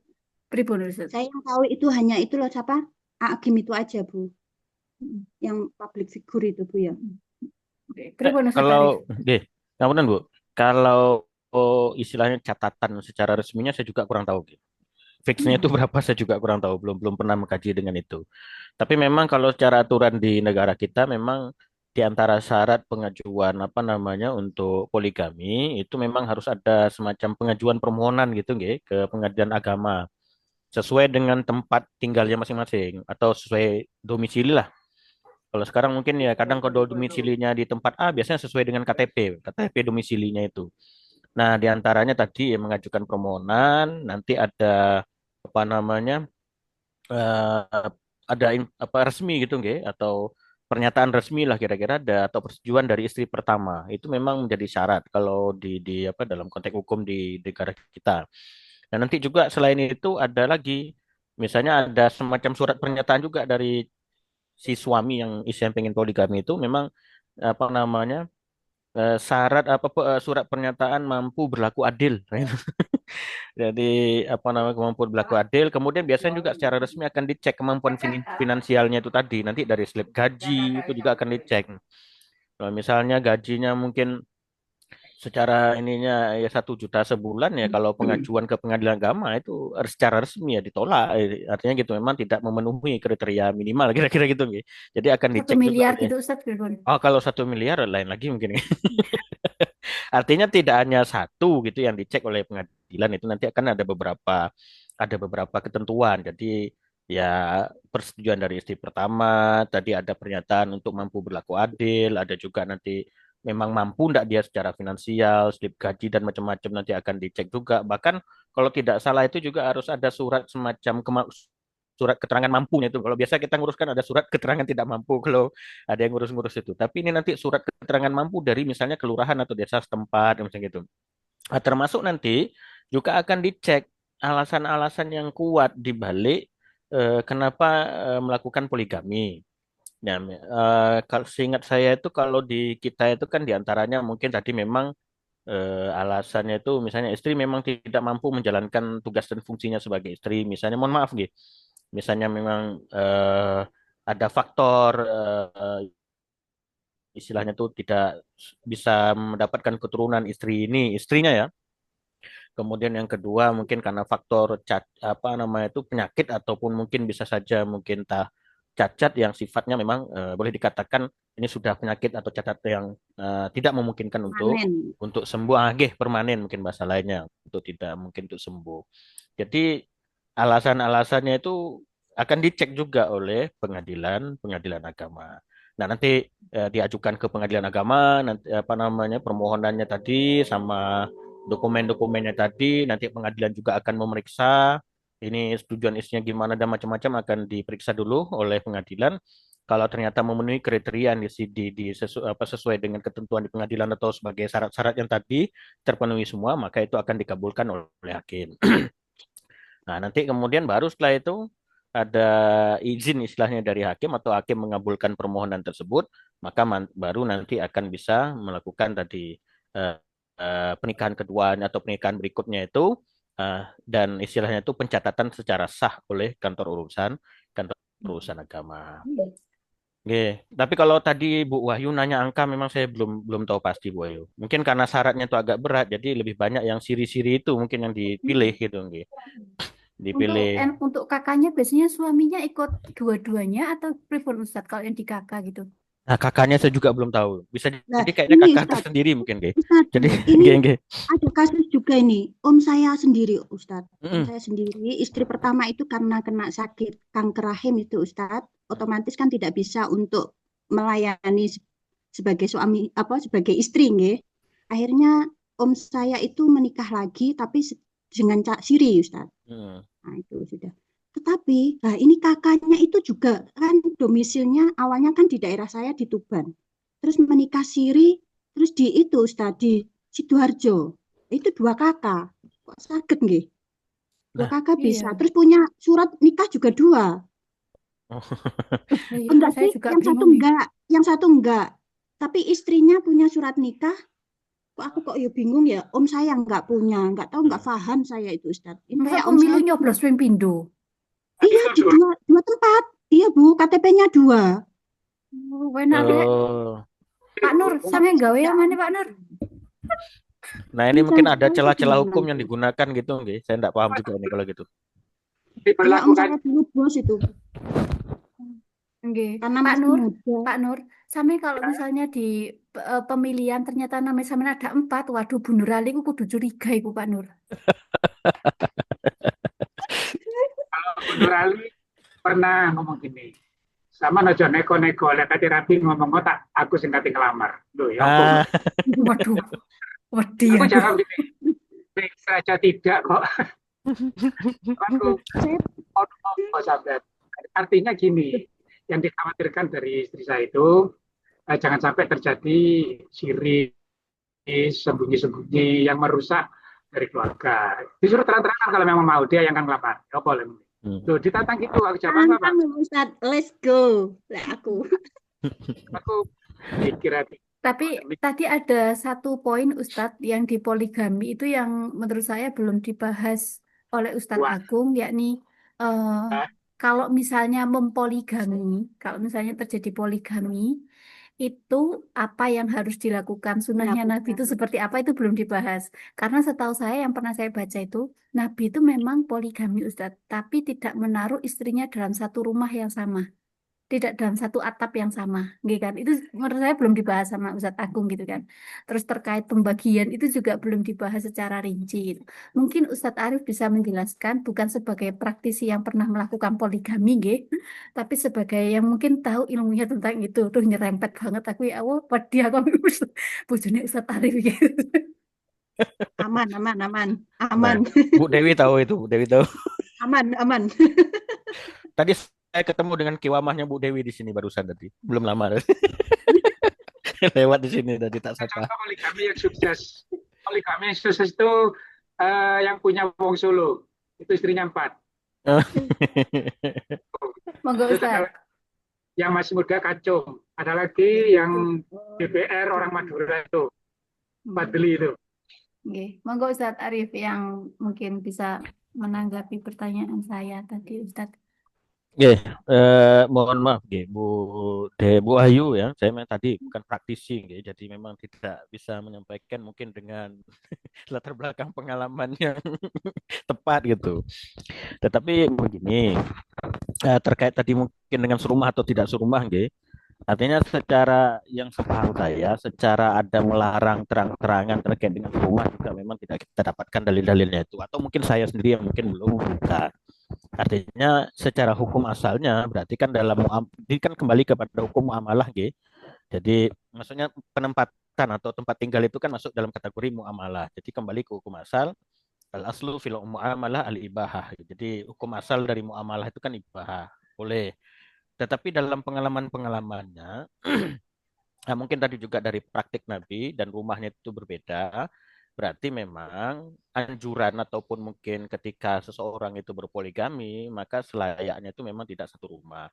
Yaitu saya kira juga ada kemungkinan-kemungkinan untuk menghindari beberapa persoalan lain yang ada. Lawang kadang-kadang suami dan istri aja sendiri, maksudnya tidak ada yang poligami misalnya gitu, Itu kadang-kadang juga masih ada konflik dalam tanda petik mungkin, Ada hal-hal inilah percikan-percikan bumbu-bumbu dalam rumah tangga. Ini apatah lagi kalau seandainya memang dalam rumah tangga itu ada misalnya lebih dari satu atau dalam satu rumah, kemudian juga nanti ada dengan anak-anaknya sekali juga di rumah tersebut. Ini saya kira untuk minimalisir konflik yang ada itu al-wiqayah khairun minal ilaj. Mungkin kita menggunakan kategori kaidah yang begitu. Jadi mencegah itu kan jauh lebih baik daripada mengobati kan gitu. Nah, sehingga dalam upaya pencegahannya saya kira tadi berbeda tempat tinggal itu jauh lebih dikedepankan ketimbang memang harus satu satu rumah. Karena rawan saya kira mungkin konflik yang ada. Ini pengalaman saja, mungkin pernah pengalaman juga yang saya tahu mungkin di tempat tinggal saya di kampung sana gitu. Kebetulan saya tahu sama orang-orang yang berperkara tersebut, kenal gitu, kenal dekat bahkan gitu. Meskipun bukan keluarga tapi kenal dekat. Sampai tadi sudah beda rumah, artinya pisah rumah, artinya tidak di rumah itu tadi. Tapi dia secara siri poligaminya, tetapi istri pertama ya sudah terpaksa untuk menyetujui karena kayaknya suaminya udah ngebet nih ngotot juga pengen itu poligami. Akhirnya secara pencatatannya dia tidak bisa tercatatkan dalam satu kakak karena memang tidak ada pencatatan perkawinan yang kedua. Nah, akhirnya nanti anaknya ini tadi, mungkin istrinya sudah, ya istri pertama menerima, tapi anak-anaknya ternyata menaruh dendam ke bapaknya itu. Jadi anaknya ini tadi. Nah, anak yang pertama itu laki-laki, itu sampai datang bawa balok itu, kayu balok itu ke rumah istri yang kedua bapaknya itu tadi. Untungnya pas si istri keduanya pas tidak di rumah itu. Artinya rumahnya sudah pisah ini, guys. Untungnya tidak ada di rumah itu, akhirnya dapatlah terhindar dari hal-hal yang mungkin dalam tanda petik mungkin membahayakan gitu. Nah, karena sudah saking emosinya anak itu tadi, itu cari cerita yang saya langsung dengar dari si istri yang pertamanya itu tadi, itu kayaknya kalau seandainya istri pertamanya itu ada di rumah itu sudah habis itu dipukuli pakai balok itu. Karena saking saking apa namanya itu nggak terimanya dia ayahnya itu nikah lagi. Artinya begini, mungkin dari pengalaman orang lain, mungkin bukan pengalaman saya. Artinya meskipun kadang si istri itu mungkin menerima, tetapi pihak-pihak lain belum tentu menerima. Misalnya anak. Nah, sehingga kalau tinggalnya serumah itu saya kira mungkin akan lebih banyak konfliknya ketimbang ketimbang tidak konfliknya. Ini mantap. Yang nawari siapa, Bu? Istri pertamanya Ustadz, istri pertamanya itu entrepreneur, pengusaha sukses. Aduh, 2 juta per bulan tuh kurang, Bu Ama. Ya alhamdulillah nggak jadi Bu, kan nggak 20 jadi. M. 20 M membuat Besok-besok Bu, ya 2M. Astagfirullah. Tapi jangan makasih Mbak, itu 2M itu makasih Mbak itu jangan. Saya sempat mengalami sampai tukar CV aja Ustadz untuk gitu. ya kan nggak tahu apa ini jodoh saya gitu kan. Saya waktu itu. Dan pesan itu Bu, mungkin bisa jadikan ibrah untuk Bu Nadila. Jangan hopeless Bu Nadila. Pak Zardan masih belum. Oke, Pak Zardan. Terus diperhatikan loh ya syarat-syarat poligami apa. Ya. Itu ya. mungkin pengalaman orang lain, bukan pengalaman saya. Jadi mungkin ya kita meminimalisir ataupun mencegah dari konflik-konflik yang mungkin ada. Jadi misalnya pun istrinya oke, tapi belum tentu anak-anaknya menerima. Kadang-kadang juga sampai adik dari yang istri pertamanya itu juga begitu, nggak nerima. Mas iparnya itu sudah nikah lagi, artinya konfliknya juga akhirnya ini. Untung yang istilahnya itu istri yang pertama itu lebih bisa untuk legowo dan menyabarkan keluarganya juga anak-anaknya. Sampai sekarang itu kapan hari kan saya pulang itu ketika Idul Adha gitu. Saya juga berkunjung-kunjung ke rumah-rumah itu termasuk beliau itu karena pernah. Bisa tambah Ustaz? Lapo? Nggih. Lu kan iku gak ndelok rajin, Fis. Yo, gak usah ndelok rajin. Nah, 2 juta ini kurang memang Bu Nadia. Ya Allah, maaf ternyata gak kehain. Astagfirullahaladzim. Iya, Pak bisa. Nggih, monggo. Lanjut Sanali dulu nggih. Sesuai pertanyaannya Bu Ayu, di mana kesunahannya bagi yang poligami? Prinsipnya kesunahannya itu satu, karena poligami yang dicontohkan Rasul itu mengangkat derajat orang yang dipoligami, janda yang sudah ada itu, sehingga mengangkat derajatnya. Itu sunahnya di situ. Kemudian sunah-sunah yang lain memenuhi kebutuhan orang yang dipoligami yang tadinya sudah lama menjanda, sehingga kebutuhannya terpenuhi baik biologis maupun non biologis. Yang ketiga, kalau janda itu punya anak yang dinikahi, maka anaknya pun akan terangkat itu mendapatkan kesunahannya. Tapi kalau poligaminya cari yang masih perawan dalam hal ini, ya tetap dapat kesunahannya, apa menyenangkan keduanya, yang penting sama-sama setuju. Ada sunahnya apa? Ya mengurangi pandangan si laki ini supaya tidak kemana-mana, sehingga ada itu, dan membantu istri yang pertama supaya tidak terlalu berat. Ya ngapunten, bagi orang tertentu yang kebutuhan biologisnya tinggi, seorang istri banyak yang tidak mampu, sehingga dengan adanya poligami itu mengurangi beban beratnya bagi seorang istri. Ini tidak dipungkiri itu, ya memang tidak semuanya, tidak satu-satunya. Itu kesunahannya itu di sana. Mungkin itu tambahan dari saya. Terima kasih. Matur nuwun Sanali. Oke. Mungkin saya balik ke yang ini lagi, karena terkait waktu kita juga sudah hampir jam 3. Mungkin terkait tadi mungkin ada informasi terkait dengan itu di Muhammadiyah, tadi mungkin ada putusan atau fatwa. Jadi memang di Muhammadiyah itu kan ada 3 kategori produk tarjih gitu, kalau sesuai dengan manhaj tarjihnya itu 3 kategori produk tarjih, produk hukumnya. Yang pertama kita kenal dengan istilah HPT, himpunan putusan tarjih. Nah, kalau HPT ini sudah menjadi dalam tanda petik kitab undang-undang lah bagi warga Muhammadiyah, yang sifatnya memang mengikat bagi warga Muhammadiyah. Tapi meskipun begitu, kadang-kadang warga Muhammadiyah pun banyak juga yang tidak menjalankan HPT, ya karena mungkin tadi, ya karena memang bukan kitab suci, artinya kadang ya istilahnya gimana juga ya, masih ada yang istilahnya tidak mengikuti itu. Tapi sebetulnya secara hierarki kekuatan hukumnya HPT itu sifatnya mengikat bagi warga Muhammadiyah. Sampai yang kita tahu sekarang HPT kan sampai jilid 3 itu. Nah, salah satu jilid 3-nya itu ada tentang tuntunan keluarga sakinah, dan salah satu pembahasannya adalah juga tentang prinsip dalam perkawinan yang disebut dengan prinsip monogami. Saya mungkin ingin koreksi tadi, sebetulnya dalam pandangan Muhammadiyah poligami itu tidak haram guys, secara tarjihnya itu. Jadi putusan tarjihnya itu tidak menyebutkan gitu kategorinya haram. Ya kalau kalau tadi ada sempat mungkin pernyataan haram itu saya kira mungkin tidak sesuai dengan tarjihnya. Cuman memang di tarjih itu menetapkan semacam dalam pernikahan itu prinsipnya adalah monogami ya gitu loh. Lebih ke situ. Prinsipnya adalah monogami, bukan poligami. Jadi prinsip dasar dalam pernikahan itu adalah monogami. Nah, dalam paham yang tadi, mungkin putusan tarjihnya, arti undang-undang di Muhammadiyah itu tadi, dengan melihat aspek asbabun nuzul atau sebab-sebab turunnya ayat tersebut, konteks masyarakat Arab pada masa itu, dan lain sebagainya, itu sebetulnya poligami pada masa itu lebih kepada solusi atas situasi kondisi darurat yang ada pada masa itu. Nah, sehingga dalam pandangan Muhammadiyah poligami dalam tanda petik itu dibuka dalam kondisi darurat. Jadi bukan kebolehan istilahnya itu yang dibuka selebar-lebarnya, tetapi bukan juga perkara yang istilahnya itu ditutup setutup-tutupnya atau menjadi yang dikatakan mungkin dengan haram karena memang tidak bisa mungkin mengasal mengharamkan sesuatu karena praktiknya itu kan memang masih ada. Nah, artinya kebolehan tapi bolehnya itu dengan syarat-syarat yang memang ketat. Di antaranya tadi mungkin dalam kondisi yang disebut mungkin oleh tarjih itu disebut dengan istilahnya darurat.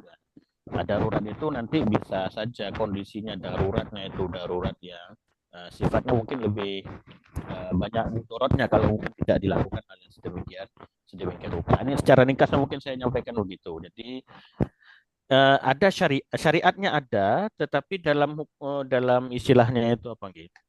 Dalam ajaran ataupun dalam prinsip beragama itu ada hukum ataupun ada syariat, tetapi tidak semua syariat itu harus dijalankan. Gitu.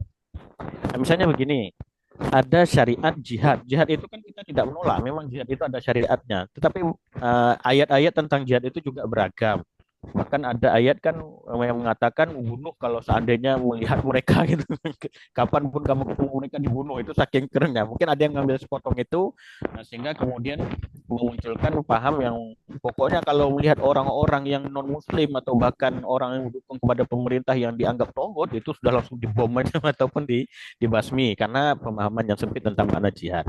Nah, jihad merupakan syariat, nah kira-kira gitu. Tetapi dalam praktiknya jihad ini tidak serta-merta harus dilakukan melihat orang yang mungkin berbeda keyakinan dengan kita. Jihad itu dibuka dalam konteks memang dalam konteks kondisi peperangan, nah misalnya begitu. Nah begitu juga tadi dengan poligami dalam paham tarjih itu tadi dalam kondisi darurat dia syariat, artinya secara ketentuan syariatnya ada nomenklatur istilahnya poligami itu tadi, tetapi bukan berarti pintunya harus dibuka. Kapan dia dibuka itu pun dalam kondisi darurat, kalaupun memang nanti kondisi darurat tersebut. Nah, daruratnya gimana? Nah, itu tadi mungkin ada syarat-syarat yang sudah mungkin kita sampaikan di awal, ada alasan-alasan kenapa harus melakukan poligami. Nah, siapa yang menentukan kondisi darurat? Kalau dalam konteks fikih kekinian yang juga dipegang oleh tarjih, yang menentukan kondisi darurat itu adalah hakim atau pengadilan agama. Nah, sehingga yang memohon tadi dari pihak mungkin si suami ataupun laki-laki, tetapi tetap yang memutuskan adalah pengadilan sebagai hakim. Nah, itu yang menentukan kondisi itu darurat ataukah tidak. Nah, sebagaimana mungkin seseorang yang duduk di dekat pintu darurat ataupun jendela darurat, misalnya di bis, ada palunya itu untuk memukul kaca daruratnya itu, artinya itu syariat ataupun pintu daruratnya disediakan atau jendela daruratnya disediakan, tetapi tidak digunakan semaunya gitu. Artinya kondisi darurat saja baru bisa digunakan, dan yang menentukan kondisi darurat itu misalnya kalau di pesawat ya mungkin pilotnya atau yang punya kewenangan di bidang terkait. Nah, kira-kira begitu mungkin secara umum gambaran tentang bagaimana poligami dalam pandangan tarjih Muhammadiyah. Lebih tadi tarjih memandang prinsip dalam perkawinan itu adalah satu, monogami. Poligami itu hanya dalam kondisi darurat. Nah, sehingga dalam pemaknaan yang sedemikian rupa, kalau sudah satu yang tidak harus ditambah, kira-kira gitulah kalau dalam tarjih. Dengan melihat juga sebab konteks masyarakat Arab pada masa itu kan nikahnya itu kan tanpa batas. Arab yang jahiliyah terutama ya, Arab pra-Islam itu kan nikahnya tanpa batas. Nah, sehingga ayat yang berbicara fangkihu walaupun nisa masna wa sulasa wa ruba itu bukan perintah untuk menambahi dalam dalam paham tarjih kira-kira itu. Bukan perintah untuk menambahi, tetapi adalah justru perintah untuk membatasi atau mungkin perintah mengurangi dari yang sebelumnya praktik nikahnya tidak teratur, akhirnya dibatasi maksimal itu 4. Ya kalau sudah satu, tidak usah ditambah, kira-kira itu. Nah, waktu suatu ketika kan ada sahabat yang ada seseorang yang masuk Islam ketika pada masa jahiliyahnya itu kan dia punya 10 asyarun niswah, jadi punya 10 orang istri gitu. Nah, ketika dia masuk Islam, maka kan Nabi memerintahkan ke dia itu kamu pilih 4 saja yang boleh kamu pegang. Nah, kira-kira gitu. Pilih 4 saja. Artinya perintah di situ berarti kan perintah bukan untuk menambahi tapi justru perintah untuk mengurangi. Sehingga dia harus mengurangi 6 supaya hasil totalnya itu maksimal 4. Maka ayat itu dalam strukturnya itu menurut tarjih kesimpulannya di akhir gitu. Kesimpulannya adalah yaitu tadi fawahidah. Jadi istilahnya tuh masyarakat Arab pada masa itu diajak untuk merenung, sebetulnya yang diarahkan pada kesimpulan akhirnya adalah fawahidah, yaitu satu saja. Nah itu tetapi tetap tadi biar nggak keliru pengharamannya tadi tetap tidak diharamkan oleh tarjih, cuman memang dalam kondisi-kondisi darurat itu kebolehannya itu muncul, tetapi lagi-lagi mau dipakai atau tidak yaitu bergantung pada orang itu tadi. Artinya tidak semua syariat itu harus dilakukan. Ada orang yang punya hak, tetapi dia mungkin tidak mau ngambil haknya, tidak apa-apa. Artinya misalnya begitu, kalau seandainya punya hak, misalnya tadi mungkin, mohon maaf, istrinya mungkin dalam kondisi yang secara kesehatan tidak kesehatannya tidak memungkinkan untuk sembuh dalam jangka waktu yang memang panjang. Suami secara ini kan punya alasan, istilahnya kan untuk melakukan poligami. Tapi kalau dia tidak mau, ya itu tidak masalah, itu tidak mau mengambil haknya, kira-kira gitu. Artinya dia mungkin lebih milih untuk merawat istrinya, dia memilih untuk ini itu, maka itu adalah pilihan yang bisa dia lakukan. Nah, itu mungkin pandangan tarjih berkaitan dengan poligami. Meskipun tadi banyak hal. Kalau pandangan Buya Hamka nanti lain lagi. Kalau kita baca tafsir tafsir Buya Hamka itu kayaknya memang kuat, beliau itu memang juga tidak ya boleh dikatakan ya sejalan lah dengan makna yang disampaikan oleh tarjih. Saya kira juga tarjih juga terinspirasi ataupun juga menggali data-data yang banyak baik dari Muhammad Rashid Ridho, Hamka dan lain-lain sebagainya.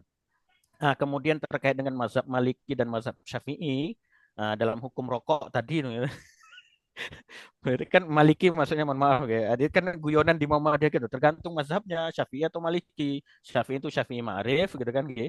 Maliki itu Malik Fajar gitu. Kalau Pak Malik Fajar itu memang orangnya merokok. Kalau Buya Syafi'i kebetulan fatwanya itu kan muncul pada masa Buya Syafi'i yang menjadi ketua umum pimpinan pusat Muhammadiyah. Nah, guyonannya gitu. Cuman sepaham saya, guys, sepaham. Saya tidak tahu nanti tingkatannya gimana, guys. Tapi sepaham saya sampai sekarang memang itu belum masuk dalam keputusan, itu baru sampai pada level fatwa. Jadi tadi ada satu kategorinya HPT, level yang kedua di bawah HPT itu ada namanya fatwa. Fatwa itu ya sifatnya memang tidak sebagai kitab undang-undang bagi warga Muhammadiyah yang sifatnya mengikat itu tadi, tetapi tetap fatwa itu sebetulnya menjadi pertimbangan bagi warga Muhammadiyah dalam mengambil kebijakan atau melakukan sebuah amalan. Jadi meskipun begitu gitu ya, saya kira fatwa itu tetap harus bisa jadikan pegangan. Nah, memang levelnya masih fatwa, tetapi kan paling tidak itu sudah menjadi acuan bagi warga Muhammadiyah saya kira untuk bertindak, untuk melakukan. Kalau HPT itu kan memang prosesnya kan panjang sampai nanti harus munas tarjih dan macam-macam kan prosesnya panjang sekali. Nah, tapi kalau fatwa ini kan memang lebih cepat responsif atas pertanyaan ataupun ada hal-hal peristiwa-peristiwa yang muncul kemudian harus diputuskan segera, memang fatwa ini lebih responsif. Meskipun tadi kekuatan hukumnya tidak seperti APT, tetapi lagi-lagi ini menjadi pengingat ataupun menjadi istilahnya bekal kita juga dalam melakukan tindakan. Kalau bisa ya menyesuaikan juga dengan fatwa tersebut. Nah, level yang ketiga itu ada namanya wacana. Wacana itu mungkin pandangan perorangan yang dicantumkan di dalam misalnya jurnal tarjih dan lain sebagainya, ini difasilitasi oleh tarjih, tetapi ini belum melekat menjadi keputusan organisasi. Misalnya dulu ada pandangan terkait pernah sholat Jumat secara online, nah misalnya gitu-gitu. Artinya meskipun dari tokoh Muhammadiyah, tapi itu belum menjadi putusan fatwa, belum menjadi fatwa ataupun pada lagi putusan. Nah, sehingga fatwanya kemarin itu justru menolak untuk melakukan sholat Jumat secara atau sholat Id secara online meskipun secara ini adalah situasi pandemi pada masa itu. Jadi fatwanya kemarin malah justru tidak menerima itu sebagai solusi. Ya, misalnya begini. Jadi yang Kalau wacana misalnya itu Ustaz, poligami, nggih. Poligami yang dilakukan eh,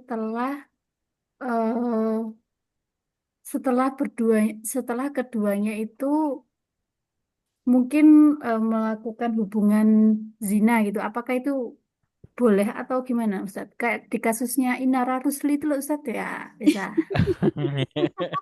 ya Aneh. secara hukumnya kan ya boleh-boleh saja Bu kalau menikah kan, tapi syarat-syaratnya kan dipenuhi. Tapi dosa itu tadi dengan menikah kan bukan berarti dosanya terhapus kan gitu. Ya secara Oke. dosanya kan udah beda beda cerita. Artinya secara boleh tidak dia menikah, ya boleh, asalkan tadi mungkin syarat-syaratnya dipenuhi. Kalau mau tercatat secara resmi di negara, ya berarti kan ada alasan yang kuat, kemudian ada persetujuan dari istri pertama dan macam-macamnya, sehingga ketika itu terpenuhi, hakim mengabulkan, kemudian syarat rukun dan syarat sah nikahnya terpenuhi juga, ya boleh-boleh saja. Tetapi secara dosanya, ya ini lain lagi, itu kan konteks yang berbeda saya kira. Hukum nikahnya sah, tapi dosanya ya tunggu taubat lah gitu kalau betul-betul taubat. Jadi nikahnya itu bukan berarti kemudian langsung menghapus dosanya. Gimana Ustaz Nurali? Yang fatwa sudah diharamkan itu Ustaz, bukan poligami yang haram itu. Apa itu? Nikah siri sama Oh, talak yang tidak tercatat. Itu oh yang G. diharamkan. Sudah G, itu yang pernah saya sampaikan sebelumnya juga kayaknya Ustaz G. Pak Jenderal menyampaikan tentang nikah talaknya, apa talaknya. Oh, Talaknya itu talaknya nih. Hmm. ternyata siri itu haram juga. Dan G, itu sudah difatwakan sama dengan rokok. G. Nah, termasuk berarti kejadiannya Mursi, siapa itu suaminya Maya Maya itu mantannya Dani, kan ternyata nikah siri sama siapa? Sama penyanyi lama ini, siapa itu? Yuni Shara itu toh. Itu buatan Ustaz. Itu bukan itu isu itu. Ya Oke, Allah. kita infotainmentnya kita geser dulu guys ya. G, saya kira mungkin pernah juga saya singgung dulu itu memang kalau terkait pernikahan kan saya sampaikan waktu itu Muhammadiyahnya agak kereng. Pernikahan itu dianggap sah kalau sudah tercatatkan gitu. Berarti Memang poligami di Muhammadiyah dianggap sah jika tercatatkan Ustaz. Kan nggak iya, boleh nikah. iya Ya, harus tercatatkan, harus. Berarti Jangankan dengan secara jangankan tidak poligami, langsung, Bu. Jangankan poligami, nikah biasa saja ya harus tercatatkan menurut berarti Muhammadiyah. secara tidak langsung di Muhammadiyah Ustadz, kalau mau poligami harus izin istri pertama Poligami. dulu. Karena kan Wajib, harus tercatat, iya, itu. wajib ya. Ya memang. kan? Makanya tadi hukumnya itu tadi tidak haram, tetapi boleh. Tapi dengan syarat-syarat yang tadi itu harus terpenuhi semua. Kalau tidak terpenuhi tidak boleh. Gitu. Oke. Tadi Ini tadi Ustadz Ustaz, Nurali juga saya sudah. juga statementnya Pak Nurali tadi itu diantaranya yang disunahkan untuk boleh berpoligami tadi kan menyatakan karena tidak seorang istri tidak memenuhi kebutuhan seksualnya. Istilahnya kayak hiperseks gitu nggih yang laki-laki. Ustaz, Enggak, kalau Bu. Memang kita kebutuhan laki-laki dan perempuan dalam hal seks itu memang berbeda. beda, Ya, nggih. ini dari ilmu psikologi ya. Kalau saya gini, Kayaknya rempet. nggih, kalau saya kalau hiperseks seperti itu, kalau sudah tidak itu, saya menilai itu hiperseks, Ustaz. Karena apa? Hiperseks itu penyakit, Ustaz. Bisa disembuhkan loh, Ustaz. Kalau ngomongnya tentang tadi itu, Ustaz Nurali, tentang tidak memenuhi kebutuhan itu. Kuranglah membantu seorang istri untuk ini. Ah, itu saya tidak ikut apa ya, nggak setuju dengan statement yang seperti itu, Ustaz. Soalnya kalau dunia Ustaz, laki-laki itu kan harus pinter-pinter juga Ustaz, agar seorang suami puas gitu Ustaz. Bukan hanya kebutuhan seks. Wong seks itu lo bisa kita alihkan. Itu sebenarnya kalau kurang berarti kan penyakitnya kami. Kalau saya loh Ustaz, penyakit suami itu bisa diterapi juga nih Ustaz. Kalau hubungannya istri tidak bisa memuaskan, bisa membantu seorang suami masalah tentang tadi hubungan. Karena penyakit, tidak penyakit pun karena si istri yang tidak mampu dalam tanda petik, bukan di perseknya itu. Jangan dibelokkan ke sana tuh. Misalkan sakit, ya tidak menau, tidak kuat. Tapi gitu, tadi masalah lagi Iya, materinya ya nggak segitunya lah. Iki lek gede-gede no iki supaya wis lah aja kuwatir kagak sama niki Pak. Jadi statementnya sama itu justru terlalu menikam. Meneng aku lek Pak Nurali seperti itu. Yang tak masih yang memang kebutuhan itu pun kalau punya misalkan seperti itu nggak dipakai dia haknya juga itu pun belum tentu diambil haknya. Kalau sudah terpaksa harus sudah sampai sana, ya oke lah itu menjadi kesunahan. Ngeyel lah yo. Ngeyel lah yo. Ngeyel lah yo. Wes. Ayo Ustaz, kita closing statement. Untuk Nggih, tugas UAS nggih. fikih perkawinan ini apa Ustaz? Nggih, ini masih belum saya tentukan. Nanti mungkin saya share belakangan nggih di grup gitu nggih. Oh, nggih. Baik Ustaz. Kira-kira yang mungkin bisa ini ya Bu, di apa? Teman-teman itu atau Bapak ustaz-ustaz sekalian kira-kira yang lebih meringankan yang dalam bentuk apa gitu mungkin nanti. Kita cari dalam bentuk yang penting atau jangan soal-soal dalam bentuk langsung. video Ustaz. Oke, nanti Oh, dalam bentuk oke. yang meringankan saja mungkin, Oke. Nanti kalau seandainya Ya. saya memberikan nanti, ini saya masih mikir bentuk ringan itu gimana gitu. Kalau misalnya nanti saya ngasihkan tugas itu ternyata mungkin dirasa agak memberatkan, tolong di komen aja. Jadi mungkin nanti kita akan revisi tugasnya gitu. Oh, Jadi insya Allah nggak nanti Kalau memberatkan analisis Ustaz. agak susah Ustaz. gimana Kalau Bu? analisis agak susah Ustaz. Kalau analisis perlu ini pengasahan otak lagi nih Ustaz. Oke. Kalau bisa jangan analisis Ustaz. Oke, siap. Nanti saya coba ini dulu, oke. Saya coba merenungkan dulu. Kira-kira yang Soalnya yang meringankan satunya gimana. analisis saya belum punya ide sama sekali. Oke, Yang siap. tahrij itu loh Ustaz, ya Allah. Nanti kita Ustaz. kondisional saja. Kalau misalnya nanti saya sudah nyampaikan di grup tugasnya A atau B dan itu terasa mungkin berat, nanti tidak apa-apa, nanti saya dikabari aja. Nanti kita kondisikan lagi gitu. Yang istilahnya itu siap. nanti yang tidak memberatkan itu. Kita upayakan untuk yang tidak memberatkan. Baik. Oke, Terima Oke. kasih Ustaz. Ya, terima kasih juga Ustaz-ustaz sekalian. Oke, Mohon maaf ini jadi waktunya ini malah justru untuk liburan ini terganggu. Enggak apa-apa Betul. Ustaz. Berarti ini pertemuan terakhir nggak Ustaz nggih? Nggih. Untuk yang Saya fikih kira cukup perkawinan, nanti untuk yang kaidah usul insyaallah fikih masih ada ya? nggih. Jumat Insyaallah depan hari ya? Jumat nggih, mudah-mudahan tidak Jumat ini. ada kendala nggih jam 8 Jumat insyaallah apa? kita Nggak ada kuliah yang lain toh Bu? Jumat Oke. tahun depan Ibu. Enggak ada Iya, Oke, nggak ada setahun kuliah lagi. yang Insyaallah lain. nanti setahun lagi. Terasa cepat tahun ini kita. Iya. Enggak ada Tahun kuliah ini Bu, enggak ada kuliah nggih. lain. Untuk hari ini saya kira setahun itu terasa cepat. Tinggal beberapa jam lagi saya kira udah Betul. terasa itu kata Ustaz Nur. Kayak Pak kiamat Nurali itu. katanya Tinggal Bu Ayu tanda kiamat 1 tahun terasa 1 hari. Selasa 1 hari. Ini malah tinggal Selasa setengah jam. hari. Bu Ayu nanti itu tanda-tanda mohon konfirmasi mungkin Ustaz di hari Jumat pagi itu ada ini enggak jadwal yang lain mungkin? Tidak ada Ustaz. Enggak ada nggih, siap. Nggih. Aslinya Tidak, Ustaz. kalau memang Kalau ada yang pagi saya agak hari berat mewah dengan Ustaz. Jumat pagi, coba kita cari waktu yang lain. Bu, kalau apa, bisa Ustaz? jangan pagi. Saya waktunya memandikan juga itu semuanya itu. Oh, Oke, monggo. Ya, Karena wes. saya juga punya presentasi itu Bu. Pada Begitu, Jumat pada Jumat Jumat malam pripun? Kan Jumat malam ada gitu. Ngantuk. Apa Ada. Jumat malam? Apa Bu? Bu Dewi, ini gimana Bu Kak Dewi? ono Jumat malam. Ustadz, saya kalau pagi sampai jam 9:30 itu Ustadz Oke. ini memandikan, ngasih makan, Oh, dimakan kayak Oke, gitu-gitu, siap. Oke. membersihkan Jumat malam itu. pripun? Jumat malam.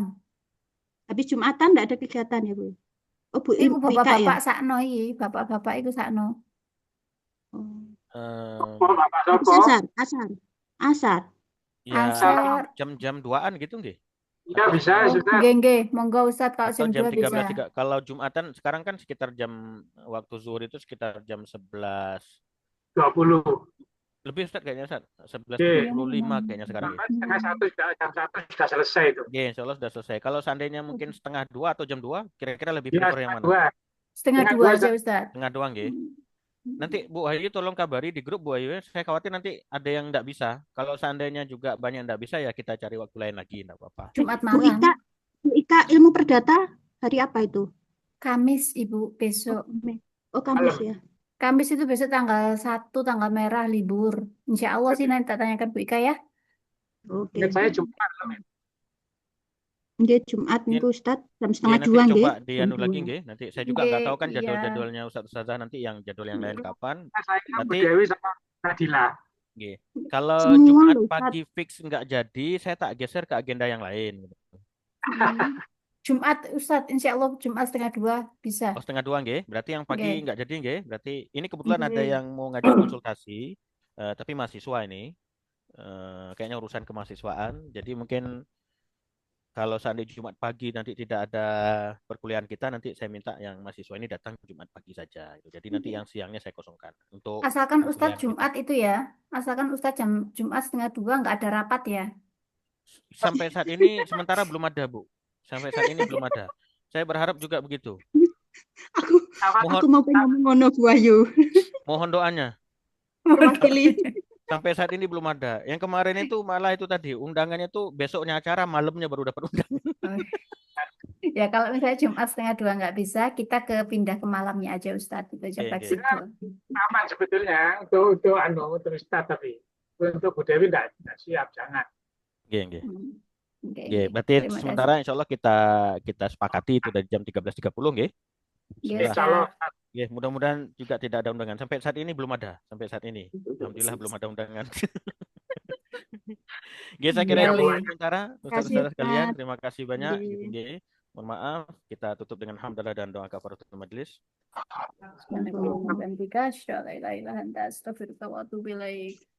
Kan, Assalamualaikum warahmatullahi wabarakatuh. Waalaikumsalam warahmatullahi warahmatullahi wabarakatuh. wabarakatuh.